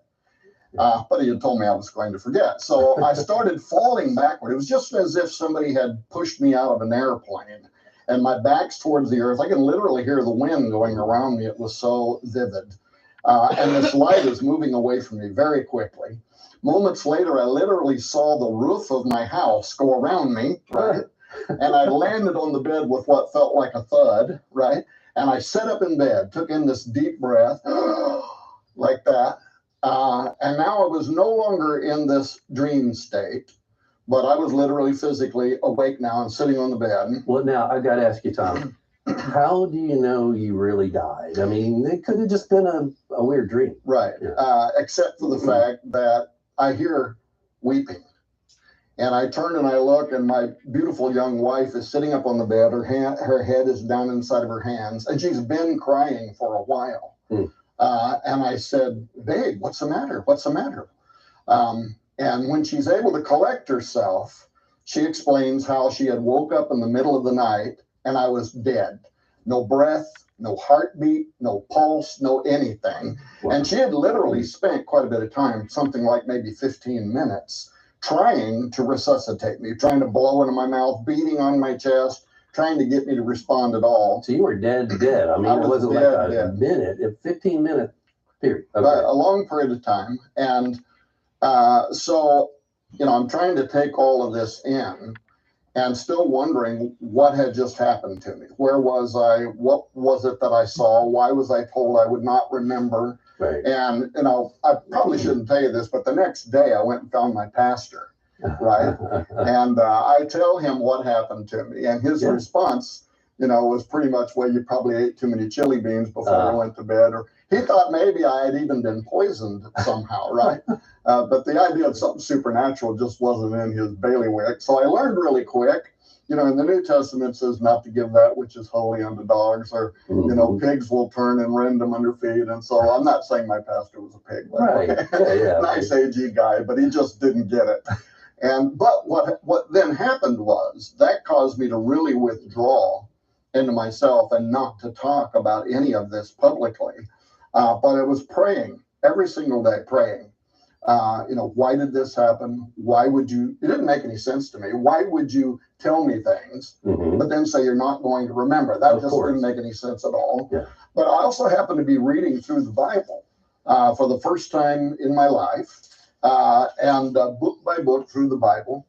And a few weeks after that event, still praying about it every day, I'm in the book of Job, chapter 33. And what the charismatics talk about, the Logos and Rhema, the difference between the printed word and then when the word comes alive, right? And I was literally reading through, and here's what my eyes fell upon in chapter 33 of Job, verse 14.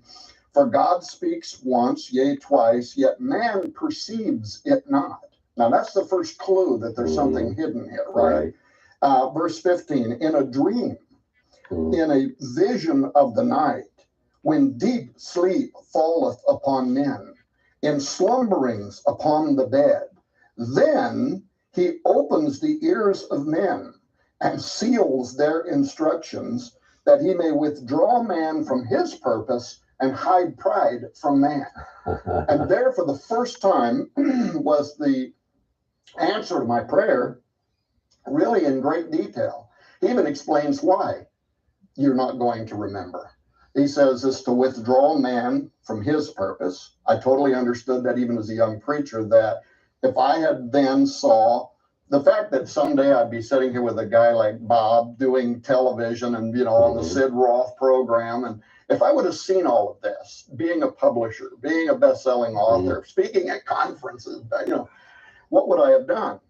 I would have aimed at it, and I would have done everything I could do to go directly there and make it happen. That would have been my purpose. He wouldn't let me remember. Why? Because he had a different path that it was important for me to walk through. Both the good, the bad, the struggles, everything that I would have to learn that could season me and qualify me to later on be able to do what I do. But he also says to hide pride from man. And as much as I'd like to think that as a young preacher, if I had seen doing all of this stuff, that I would not have been lifted up with pride, it's very possible, right? Because again, not seasoned, not experienced. So there was a methodology behind it. And now, so now God, though, did have a purpose, and he did unfold to you later on some of those things that you received in heaven, but you didn't remember. And when we come back, Tom is going to talk about one of those things that God showed him. It's an amazing prediction about the Pope that came true. Come back and join us in just a moment. Pediasure Health Shakes provide complete, balanced nutrition. So even if your kid's a fussy eater, you can be... Welcome back to Something More. I'm here with Tom Horn. And before we get to your prophecy about the Pope, one of the things that God revealed to you was something that was happening or going to happen in the religious institution you were part of. So what happened with that thing? Yeah, so I don't talk about that one very much publicly because there are elements of it that are embarrassing to some of the executive members. I went on to pastor, by the way, for 25 years in the Assemblies of God, or right at 25 years. I was an executive in the Oregon district of the Assemblies of God for about 8 years. And right when I retired, and by the way, I've never been so busy being retired in my whole life, but right when I retired from the Assemblies of God, I had a vivid dream. And when I woke up, I wrote down, it was a whole series of like 12 points of things that were going to happen. One of them even included the death of a young man before it unfolded. And I sealed this and sent it to the state superintendent of the Assemblies of God, gave my son a copy of the letter. And not long ago, my son recovered that letter and he came back to me and he was just ashen white. He said, Dad, he said, this is spooky, it's scary. He said, every single thing you put on here happened exactly as you detailed, including the death of this young man. So that was one of the times. But again, there's a lot of elements to that that could be embarrassing to some members of the organization. So I don't talk about it. But the fact was, you heard it in a dream ahead of time, God. And so that's sort of the pattern then. God's unpacking, unfolding these things to you at the appropriate time, like in a dream. You'll wake up and you'll have a knowing that this is going to happen, and you documented that. So let's fast forward then a little bit to the whole thing about the Pope. And now this goes back just a few years to, let's say, 2011. And you and a researcher you were working with, Chris Putnam, were looking into a 900-year-old prophecy by this Saint Malachi about the popes. And what was that about? Yeah, so allegedly, Malachi O'Morgare, he was an Irish bishop. And in the 1100s, he was summoned to Rome by Pope Celestine II. To give a report on his diocese. And so there's a big, long story. We talk about it in the book, Petrus Romanus. He's traveling across Europe. He's seeing the conditions of the average person. And he was really a people's individual. He cared about people and their suffering. And he's seeing all this terrible plight across Europe. Then he winds up in Rome. And it's just the opposite, the opulence, right? All the regality and the gowns and the fine wines and money and power and that the popes were enjoying and the cardinals around the pope. And he was really put off by it. So he gives his report. Now he's leaving Rome. And as he's coming up over the top of the 7 hills, according to the story, he suddenly receives a vision. And the vision's actually a judgment against the papacy. He sees that God is only going to allow this to go on so long. And so he writes down a series of 112 lines, each one of them representing each pope. Wow. That would arrive in succession from Pope Celestine to the final pope, who he calls Petrus Romanus, Peter the Roman, right? And this would be the pope that would be sitting on the throne of Peter in Rome when the earth enters into the Great Tribulation period and the false prophet arrives in the personage of this pope. Okay, pope number 112. But that's like centuries ago. Right. And so let's fast forward a little bit. There's this Belgian Jesuit priest named Thibault, Rene Thibault, who studied this Malachi prophecy. And based on that, he decided, or he predicted that a pope would resign in like 2012. I mean, that was 60 years in advance. Right. And your associate, Chris, translated, studied what Thibault had to say, and you all came to the conclusion that yes, this was going to happen. Now, you had a dream in connection. Well, so with here's what, so this is what's interesting. Thibault never said that a pope would resign. Okay. He only said that Pope number 112 would arrive based on his predictions, which some of it was based on just simple mathematics, the average span of a pope, formulating that forward. He also got into some mystical stuff, the stars and the moon and alignments and just a bunch of stuff. But he predicted about 65 years now ago that the 112th Pope would arrive, he thought, sometime around April of 2012. Now, here's what's very strange about what happens with me is I will see something, I will write it down ahead of the event, ahead of the discovery, and share it with people. And the one about the Pope Benedict resigning in 2012, I spoke everywhere about that. You went out on a limb. I really did. 2010, I go to bed. And by the way, I don't know the significance of this. Maybe somebody watching this show can tell me. It's always right at around 2 a.m. in the morning when I fall into this place. And I'm back there now again, and the scroll is unfolded again, and I see this stuff in very vivid depictions. And this time it was really simple. All I saw were very dark clouds rising up over the Vatican, and I woke up. And the minute I woke up, I started to write it down. There wasn't a lot of detail, but then I started writing that Pope Benedict the 16th is going to resign. And I even put a date and a time on it in April of 2012. So came on Sid Ross at Supernatural. I'm on all these different programs, all kinds of media. Yeah. My own program as well by then.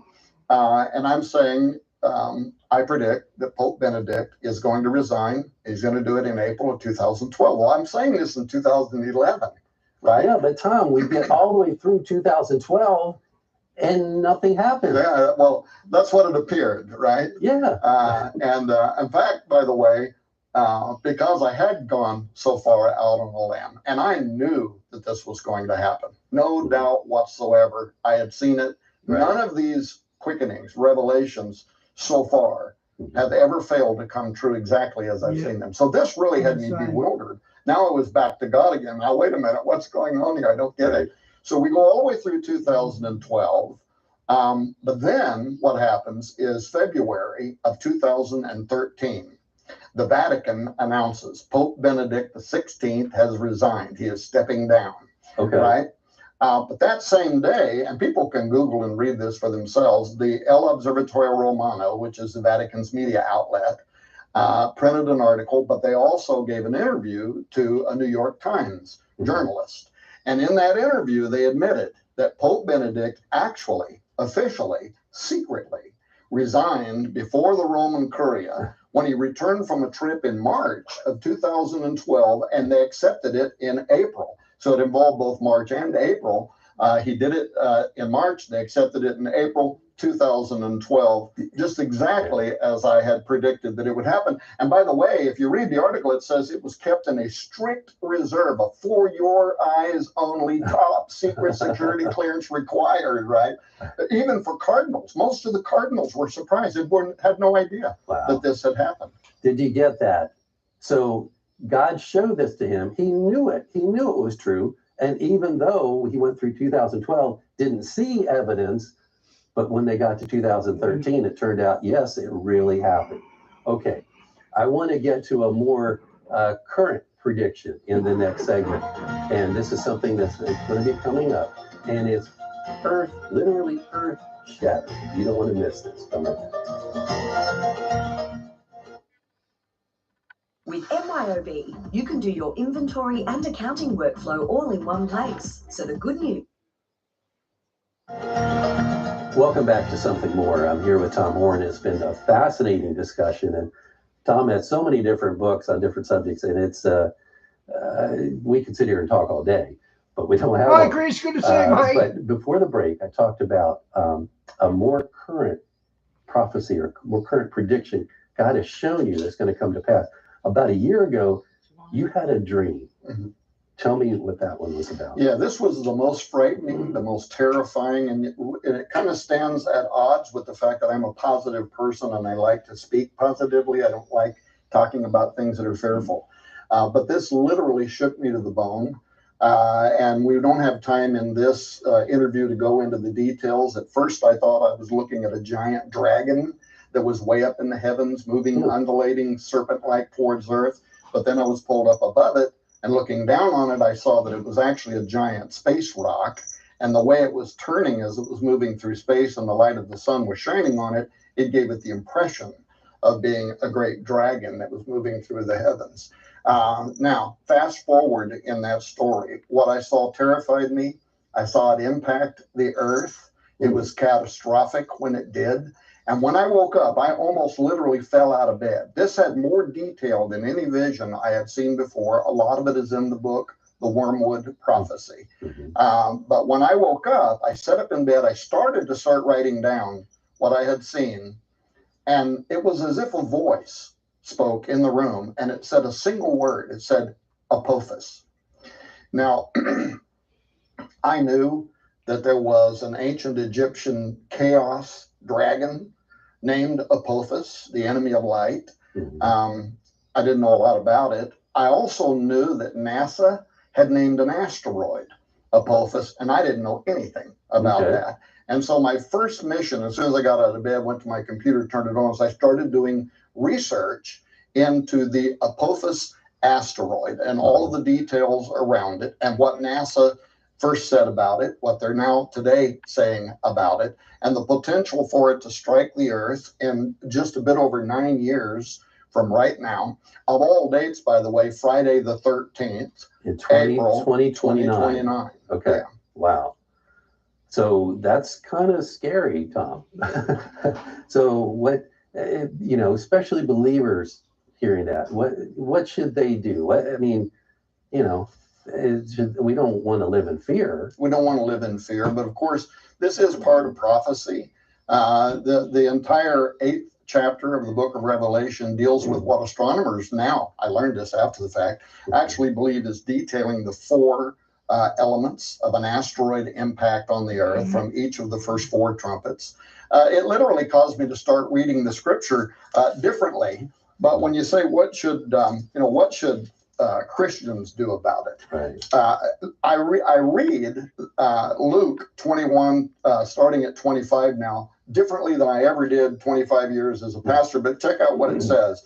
It says, there will be signs in the sun and in the moon and in the stars. And the Greek word there, stars, is asteroids. Really? And upon the earth, distress of nations. That's exactly what I saw. Perplexity. That's exactly what I saw.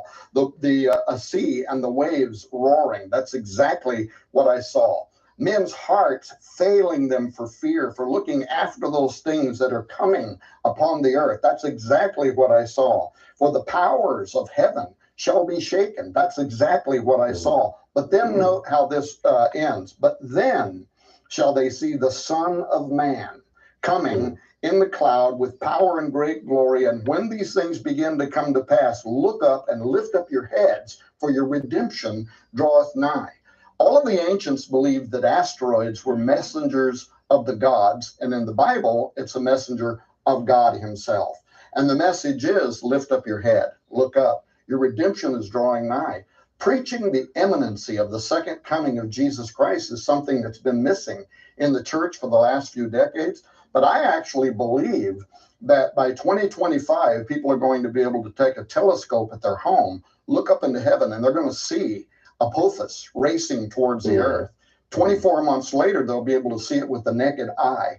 And what I saw was everybody on the planet on their face begging God to deliver them from this menace that was coming. So I think this could actually initiate the next great awakening, a final revival, if you will, that will help to usher in literally millions and millions of people around the world.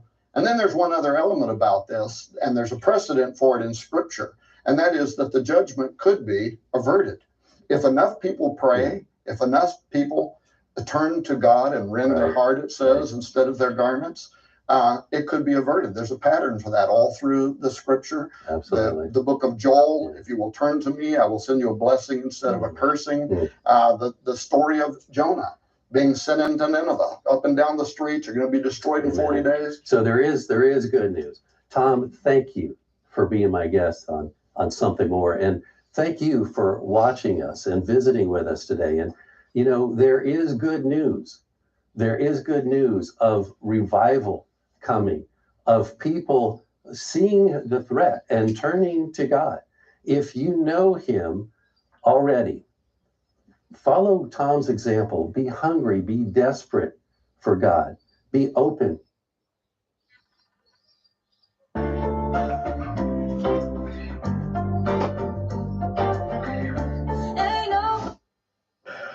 There is something happening, and it's happening very quickly. And Tom Horn, our good friend from Skywatch Television, is here to talk about it.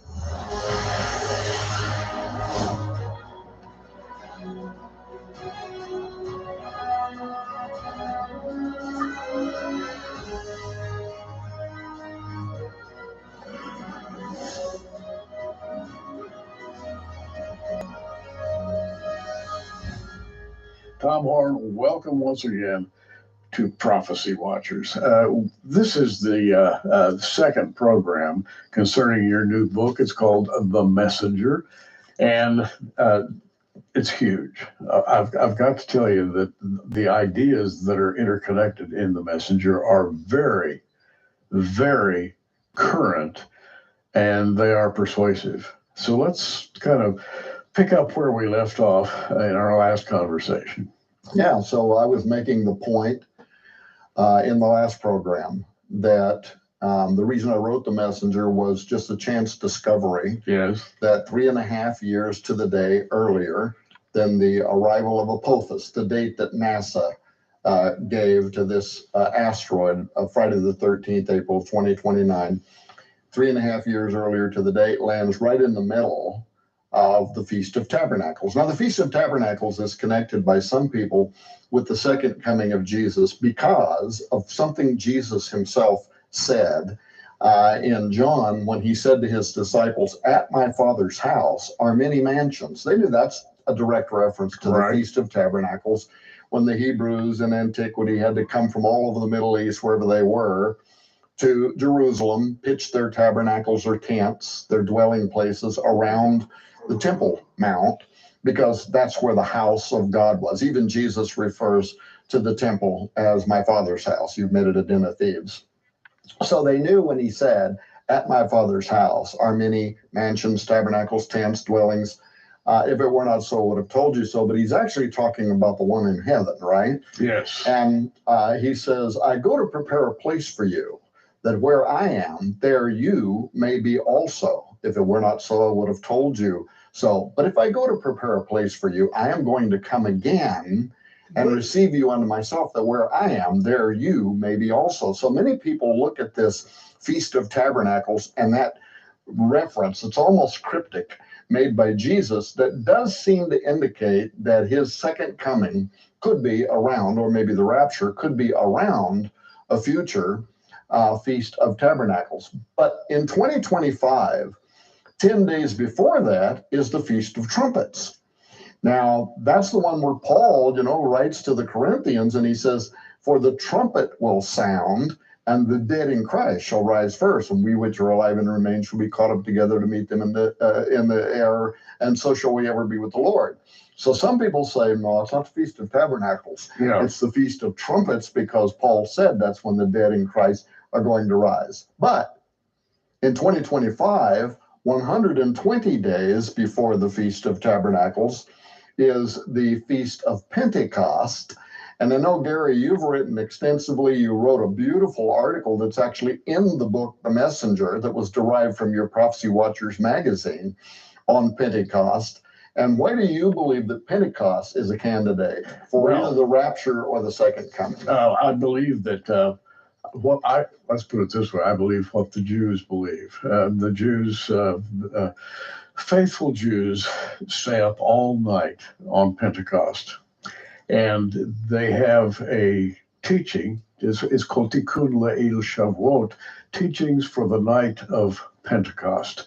And they study the verses in that document all night long on Pentecost Eve. In other words, they devote themselves entirely to the study of what the Bible says about Pentecost. And they have a traditional belief that sometime around the middle of the night on Pentecost Eve, the heavens will open for a brief moment, and the one who is studying these verses will be especially enlightened. Well, I take that one step further, and I say, couldn't that be the heavens opening to receive the children of the Lord, as in the rapture of the church? And so Pentecost becomes, for me, a perfect rapture date. Now, am I reading too much into it to say, okay, in 2025, 3.5 years to the day before the arrival of Apophis, which I believe is wormwood, which would be the middle of the tribulation. So that little package all kind of just comes together very nicely. Yeah, it does. But then 10 days before being the Feast of Trumpets, and then 120 days before being Pentecost, and 120 is the number that represents, it's the biblical numerology for the end of man. My spirit will not always strive with man. His years shall be 120. Moses was a type of that, living to be 120. I mean, that alone should be enough to make people say, wait a minute, given the fact that Apophis is arriving 3.5 years later, should we look at 2025 as a candidate for what? The rapture, the second coming of Christ? And then add to that numerous scientific studies that we don't have time to get into. The Fourth Turning, that was written in 1997 by historians William Strauss and Neil Howe. I don't have time to go into the whole book. Recommend everybody read it. It's not a religious book, but it's very prophetic in its context. They set 2025 as the date when we are going to reach the apex of the Fourth Turning, and very likely the arrival of a totalitarianistic form of global government, either in America or something that America is subject to. Science studies that were done. Now, back to a verse we talked about on our previous program, Revelation 8:10, is the third angel sounding a trumpet, and a great star falls from heaven. And that's what connects all this together. Yeah, a great star, which is the Greek word aster, it's from which we make the word asteroid. So now think about Apophis. Is this a great star? What is his name? Neil deGrasse or something like that? He's the famous astronomer. That's close enough for me. Close enough. People can figure it out. But he recently was on the news, and he said the arrival of Apophis in 2029, he said, first of all, we cannot with certitude. That's important to hear him say that. Say exactly what the trajectory of Apophis is going to be. But NASA's saying don't worry about it. It's not likely to hit the Earth. Right. But even Neil said it's going to come so close to the Earth, it'll be closer than the satellites that are in orbit around this planet, probably knock out some of those satellites. And astronomers that I quote in both of these books say you can't say that a rock as big as Apophis traveling tens of thousands of miles through space over the next, 8 years. Right. All kinds of little things that could ping pong off of it, changing its trajectory. You cannot say with certitude it's going to come that close to the Earth and not impact the Earth. Now, here's what NASA tells us. Apophis it's going to be the largest stone in known history, not counting what might have happened with the dinosaurs, though I think that could have been the fall of Lucifer, but not counting that. This is going to be the largest rock ever to come this close to planet Earth, and it does have a risk of impacting the Earth. It's on the NEOWISE list. It's on the Near Earth Object list. And they say that if it does impact the Earth in 2029, it's likely to come down along the coastline of California and Mexico, which, as you know, is the Cascadia subduction zone. So it could trigger a whole domino effect of the most dangerous volcanoes on Earth. It could literally crack the mantle of the Earth.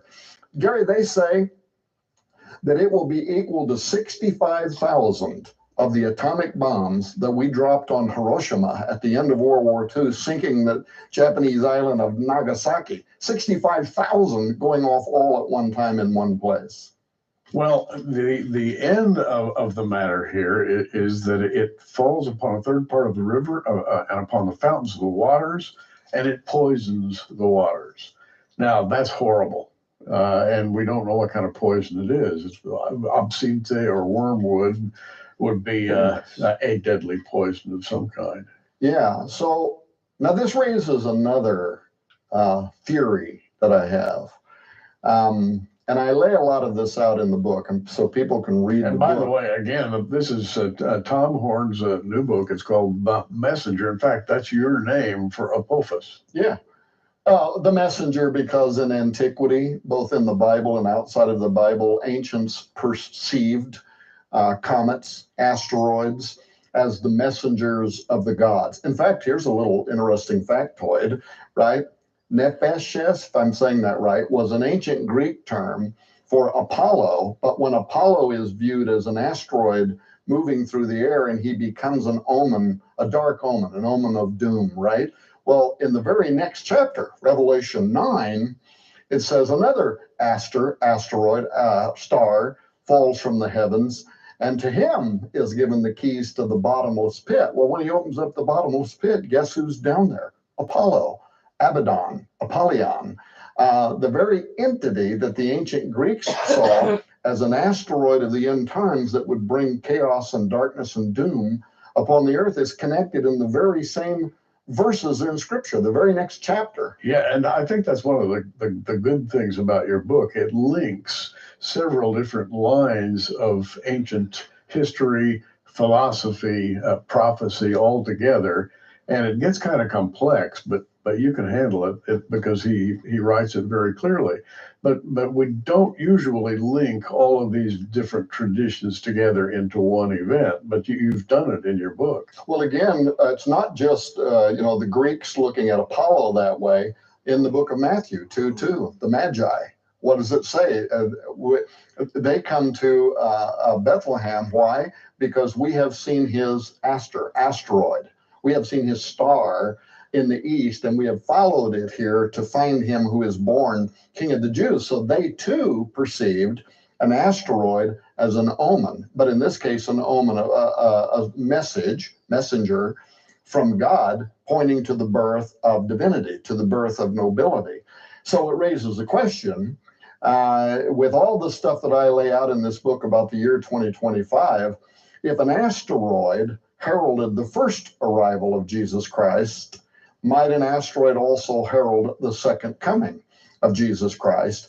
And by 2025, people with even just a basic telescope will be able to sit at their home and look up into the sky and see Apophis in the distance racing for its meeting with planet Earth. So might an asteroid also herald his second coming? Is that what Matthew 24:30 is talking about, for then shall all of the tribes of the earth mourn when they shall see the sign of the Son of Man coming in the heavens. They definitely see something, and it's in the heavens, and it's coming. We do not know what the sign is. It's just a sign. That's right. And we've always said that when the time comes, people will know what the sign is. Right.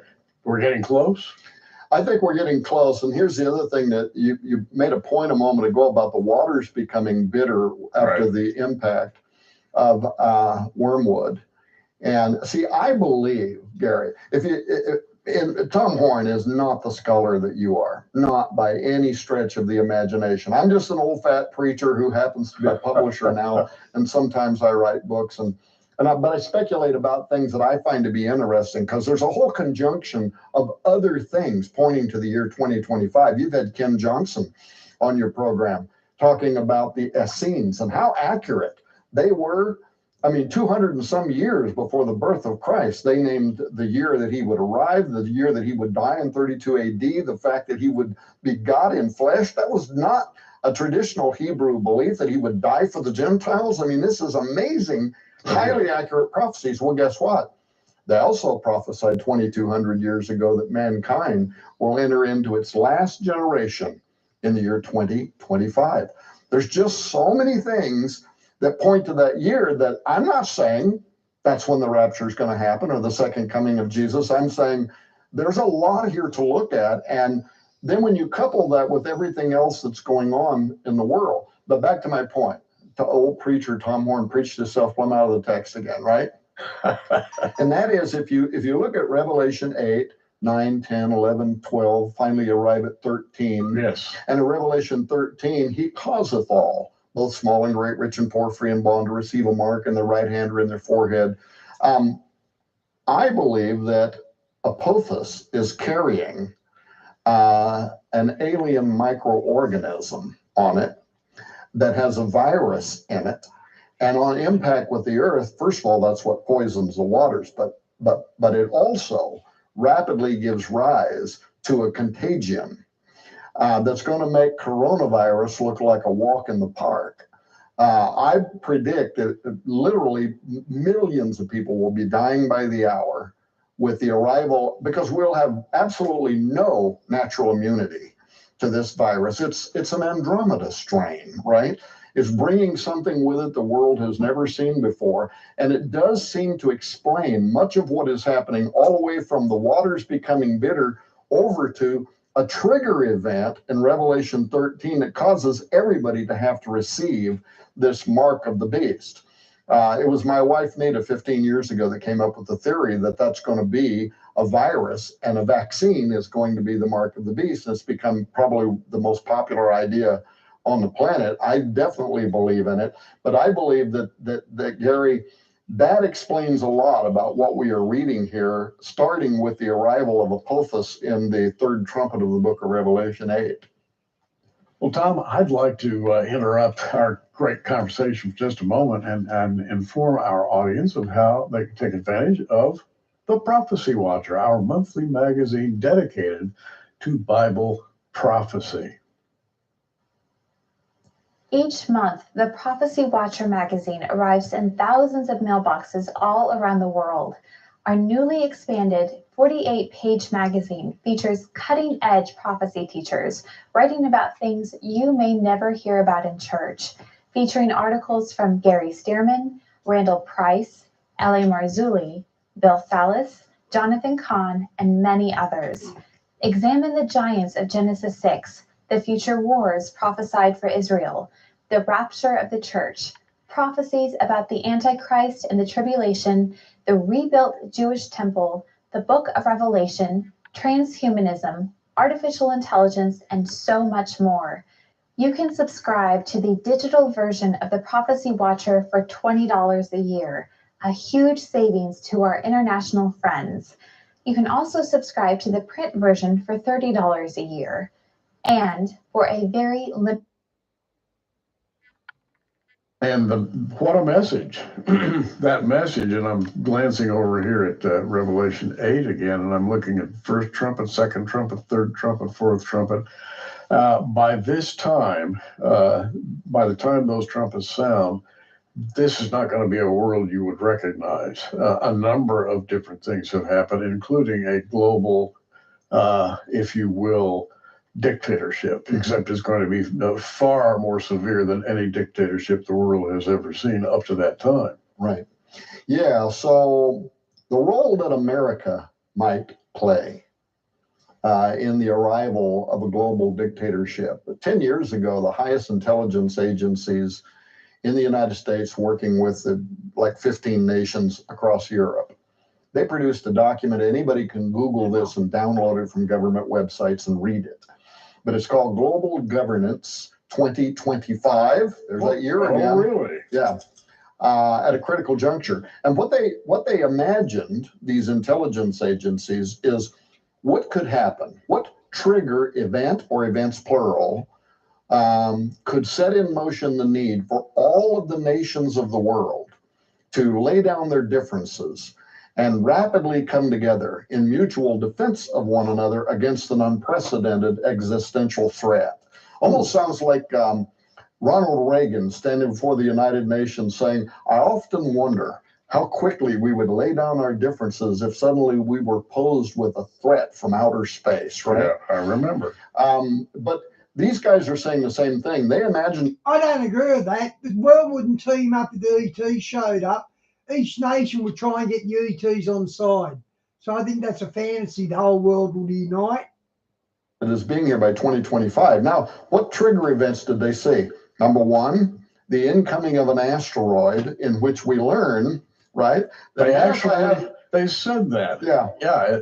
What an amazing statement. That suddenly become, I was going to put it in my words, that NASA's been covering up. Their words, it suddenly becomes obvious that this thing is going to impact Earth, and it is big enough to represent the destruction of all life on Earth. The only asteroid we know that's coming close to that, that's going to be here by 2029, is Apophis. And the whole series of events that it could set into motion. That was one of the things they said, as it becomes obvious, all nations of the world rush together to form a single global government, right? Because we have to work on behalf of each other. They also said around that same time, there could be a global pandemic that then is going to require mandatory stuff like vaccinations, the suspension of civil liberties, all of which then also set into motion the arrival of a global totalitarian form. And they said this when? This is over a decade ago. All right. And again, anybody can go Google it. It's just called Global Governance 2025. Right. By the way, because you've had experts on your program lately talking about artificial intelligence and the dangers of threat. Yeah. Guess what? From memory now, but I think it's around page 35 of that report. Guess what they also list as a trigger that could set this whole thing in motion? The emergence of a new form of humanity. Now, again, these are not geeks sitting in a Microsoft office somewhere, meandering around about their next space novel. This was the highest intelligence agencies in the United States and Europe working together. And they imagined that through biotechnology and combining that with artificial intelligence systems, a new form of humanity could emerge. Well, guess what? The prophecy of the Cumae Sibyl on the dollar bill, Anoet Coeptus, Novus Ordo Seclorum, these are derived from her ancient prophecy. But what was it she said? Not only would a global new age come, a new world order, over which Apollo, who's identified in Revelation 17:8 and other places as the spirit that's going to inhabit the Antichrist, not only would he arrive, but it says he will come down as a new form of humanity. 'Tis thine own Apollo reigns when the golden age rolls over again and gods and men are unified once again. It sounds very much like the mighty men of old, which were born out of the sin of the watchers. We have come full circle, is what you're saying. Well, the book by Thomas Horn is called The Messenger, and the messenger is in the heavens, and you need to read all about it. The Bible tells us of a time in the future when the powers of heaven will be shaken and our world will face the judgment of God. If you're not familiar with Bible prophecy, it's called the tribulation period, and it lasts for 7 long years. The good news? The Bible tells us how we can escape this terrible time of judgment. Tom Horn has written 2 engaging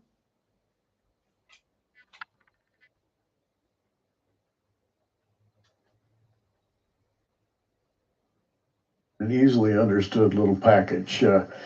Something is coming. I think people know this, Tom. I think, and particularly Christians, they have in their mind that we are on a trajectory right now, and nothing is going to stop it. It looks like everything is drifting and careening in some cases toward all the things we've seen in Bible prophecy. Absolutely. And again, will America play some kind of a role in this? All of the polling that shows right now that, especially among the Z-Gen and the millennials, but even some of the nuclear age, that they prefer now by a majority socialism over capitalism. Yes. But I think that this is all necessary. I have always believed that Antichrist would represent a form of a socialist or Marxist even form of government. Why? Well, because you have to get rid of this American, rugged individualism, right? Gun-toting, God-fearing. You got to somehow suppress these people. So right now, doesn't it even feel like we are seeing George Orwell's 1984 actually really playing out now? And we have technology that Orwell never even dreamed about, artificial intelligence, global satellite technology, which we've touched upon from time to time. All of these things moving in one direction only, and that's the George Orwell direction, complete social control. So there we are. Tom, the messenger, again, the messenger is there. There can be no denying that there is this thing in orbit, and the Lord gave you a particular look at the thing that was in orbit. It would be, I think, incumbent upon our leaders to keep the panic at a minimum if they knew that something was going to hit the earth. And then God says, no, I'm going to show Tom Horn something. Well, but in the book, I quote top 100 scientists who assert that NASA, in peer-reviewed astronomy magazine articles, peer-reviewed journals, yes, that assert that NASA is involved with a cover-up and that the likelihood of impact is far greater than they are admitting at this time. I just wish we had more time to talk about this. Again, Tom Horn's book, The Messenger, will give you much, much more information than we had time to. Thanks for... Okay, guys, I'm out as well. God bless. See you tomorrow. Mike from around the world tomorrow. Should be good.